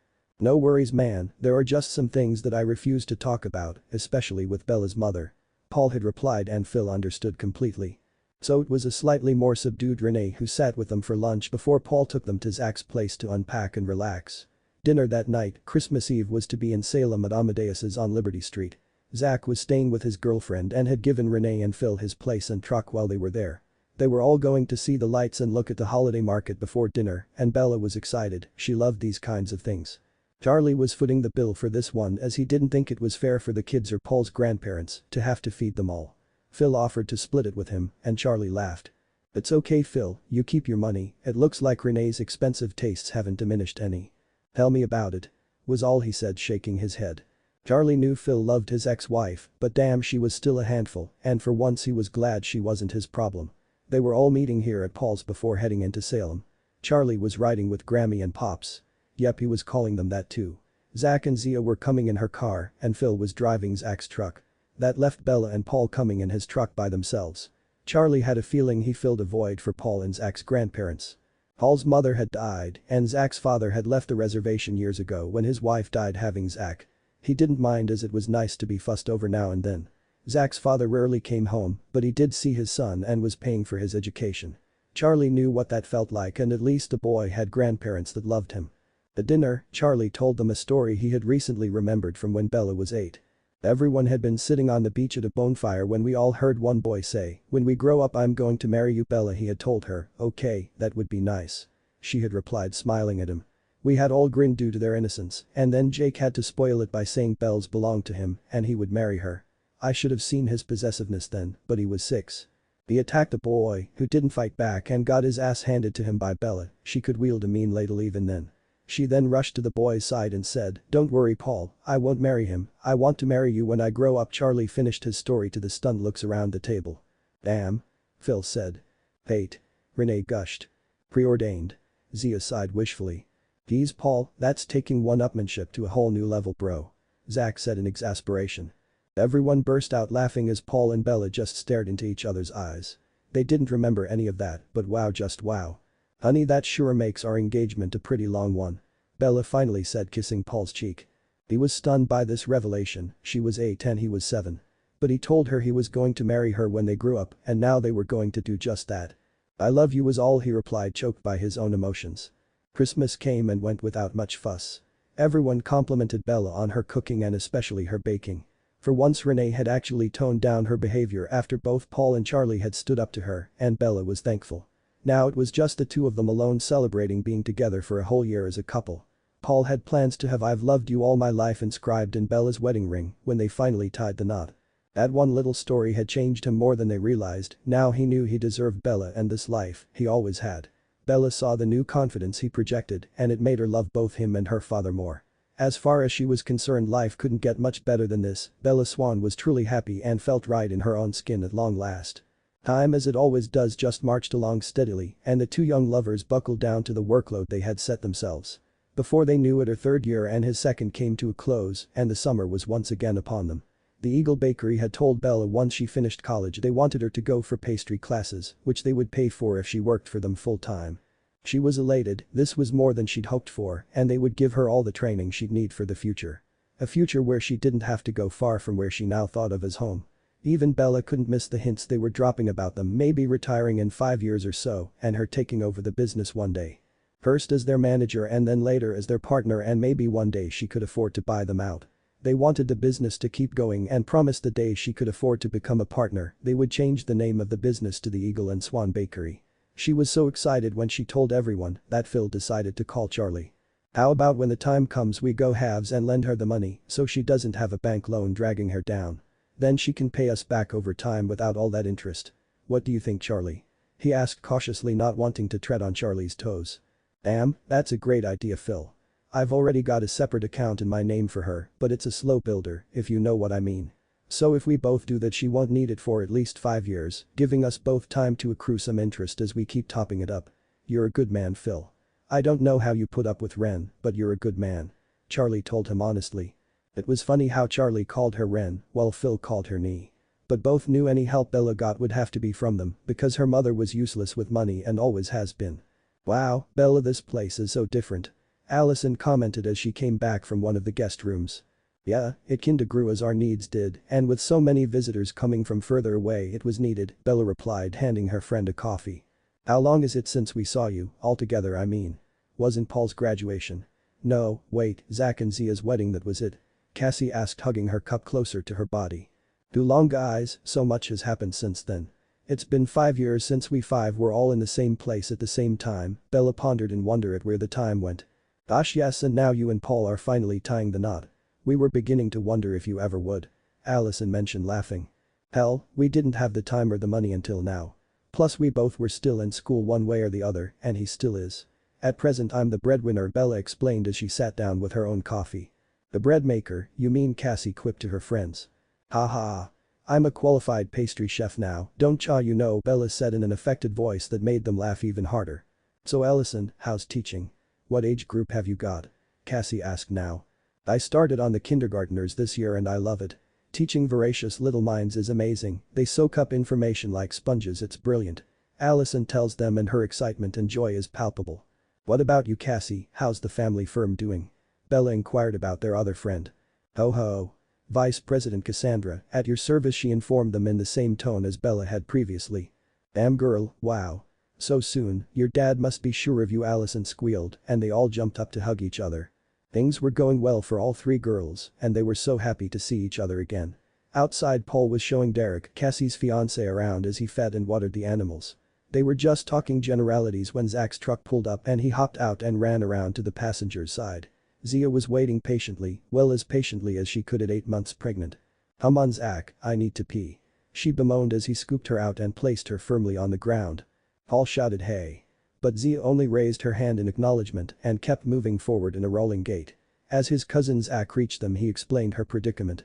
Sorry about that, he's on her bladder again. He says, shaking Derek's hand and slapping his cousin on the back. Damn, that sounds uncomfortable as hell. Derek jokes. Well, now that Paul is getting married, when are you and Cassie joining us? Zach said as they all walked toward the house. She wants to wait until she's secure in her new job as vice president of the company. So they don't all start pushing us for kids until she's ready, you know, and I'm easy about it. She's my girl, that's all that matters, Derek told them in his usual laid-back manner. As they entered, Zia was in the kitchen apologizing for just darting off to the bathroom without stopping to speak. But they all shrugged it off and made her sit down and elevate her feet. So what's this one going to be called? You have Zoe so far, and this is a boy, so? Cassie asked and Zia huffed. We can't agree, I like Xander and he wants Seeker Zane. She said, pouting at Zach. Oh, I like Xander. Bella mused and the other girls nodded. Damn it. You're all thinking of the guy from Buffy the Vampire Slayer, aren't you? Zach moaned, knowing it was a lost cause. But he was a nice guy, and that's what you want your son to be, a nice guy, isn't it? Cassie asked and he couldn't disagree. Okay, who picked Zoe's name? Paul inquired now. Zach did. Zia answered smugly. Well, there's the answer. It's obviously your turn, Zia, Bella replied, and Zach laughed. Okay, you win. I surrender, he told them in a resigned voice, but he wasn't upset, he liked the name too. The friends were all enjoying a meal together before Bella's family arrived for the wedding and then Christmas lunch. It would be hectic and they wanted one night for themselves before everyone descended. This time Bella wouldn't be doing it alone, all 4 women were doing the cooking. Mainly to give Bella a break to finalize everything for the wedding. Because they knew her mother would be no use to her, granted getting married on Christmas Eve wasn't something most people did. But this time of year was important to both of them as that was when they knew they needed each other. Or maybe that should be when Silver decided enough was enough and took matters into his own paws. Not that Bella and Paul were unhappy about the outcome in the least. When is everyone else arriving? Zia asked, not remembering if she knew or not. Dad said he'd be here by 9 in the morning, at the latest with all the wolves. Embry and Cody are meeting Sam and Emily outside of Forks. He's borrowed a minivan for the trip. Seth and Lee will meet them with Dad in Montesano. They are splitting the driving and the gas money, so Embry doesn't have to do it all. It's great they are all coming together, and Lee's new man too, I can't wait to meet him. Oh, and Mom and Phil will be here at lunchtime, of course. Bella reeled off. Okay, so half of us will tackle lunch tomorrow and the other half prep for Christmas lunch, Cassie suggested, and everyone nodded. We'll all be at the village hall for setting up first thing and back for lunch. So could you get Embry and the others to deal with the animals, also Lee will help out you guys, I guess, Paul commented. Sounds like a plan. I know where Dad will be headed once he arrives, Bella sniggered. Miriam's? They all said at the same time. Yeah, that'll be a surprise for your mom, him not even staying here, but at her place instead. Are they ever going to move in together? She'd have to move to Montesano though.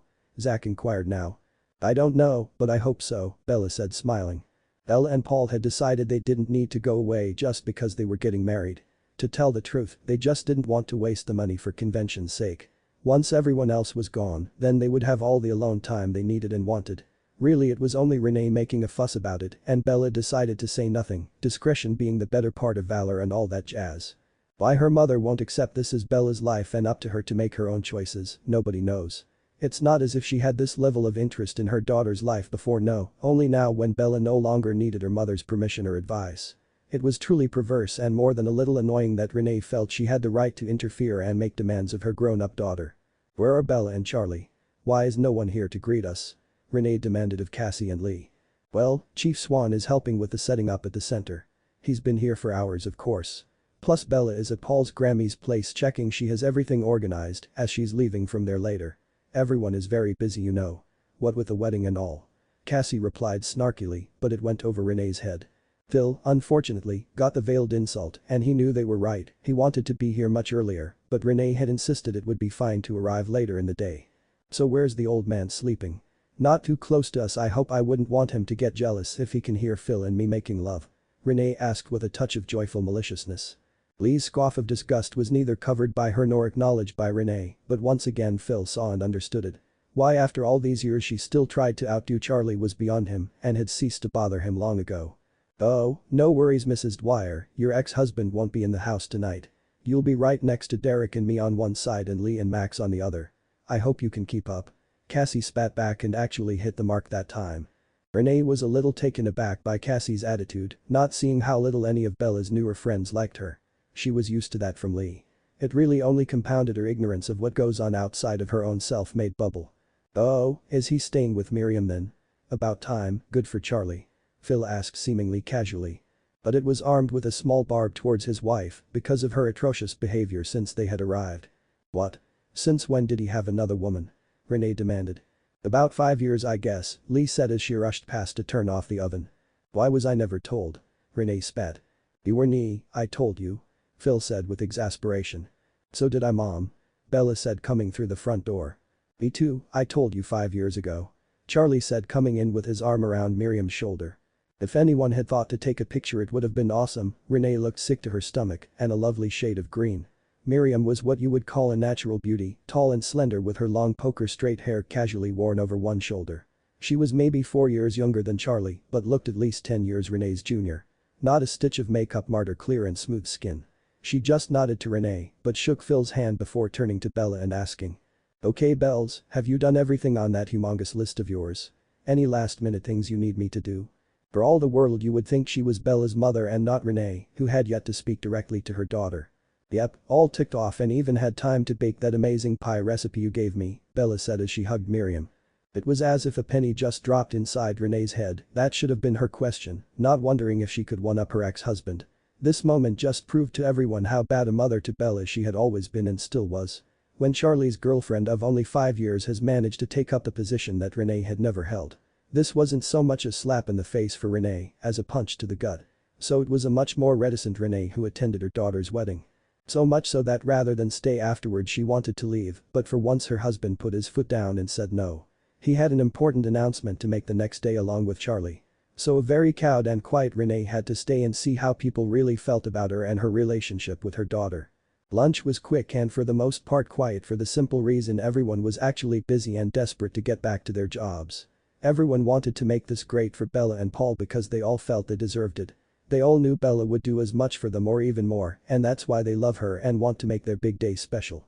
Nobody but Renee was under any illusion that this would be a big and flashy wedding, because that just isn't Bella or Paul's style. If nothing else, it just showed how little she knew or understood about Bella, who was past caring by this point in her life.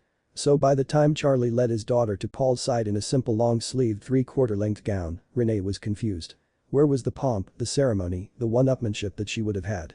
Bella's hair and makeup were simple, her flowers understated and locally sourced. Everything could only be described as low-key, just like the bride herself. All the wolves had met with the shaman before Renee and Phil arrived, and their wolves were honored. This wedding was a little more circumspect due to the bride's family being non-Native Americans. But it was inclusive of everyone in the tribe who wished to attend, and many did, especially when they knew Miriam was dating the bride's father as well. If anyone thought it odd the groom had tattooed rings and not real, it was put down to his future profession. Bella had insisted on having a matching silver wedding ring, she didn't want it to be flashy or expensive, and even considered getting her own finger tattooed later. It would be better for her job too. Everyone partied late into the evening, and many gifts were bestowed on the bride and groom. Lots were handmade items that Bella enthused over, not in an obsequious way, but with real feeling and gratitude. Many were items she had wanted to get or make herself one day, so Bella was ecstatic.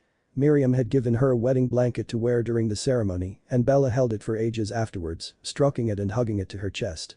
It meant more to her than her wedding dress, this was acceptance. This made her part of the wider tribe. Paul was beyond happy too, these people who barely knew him saw him as their own, and he was proud to be Wasco.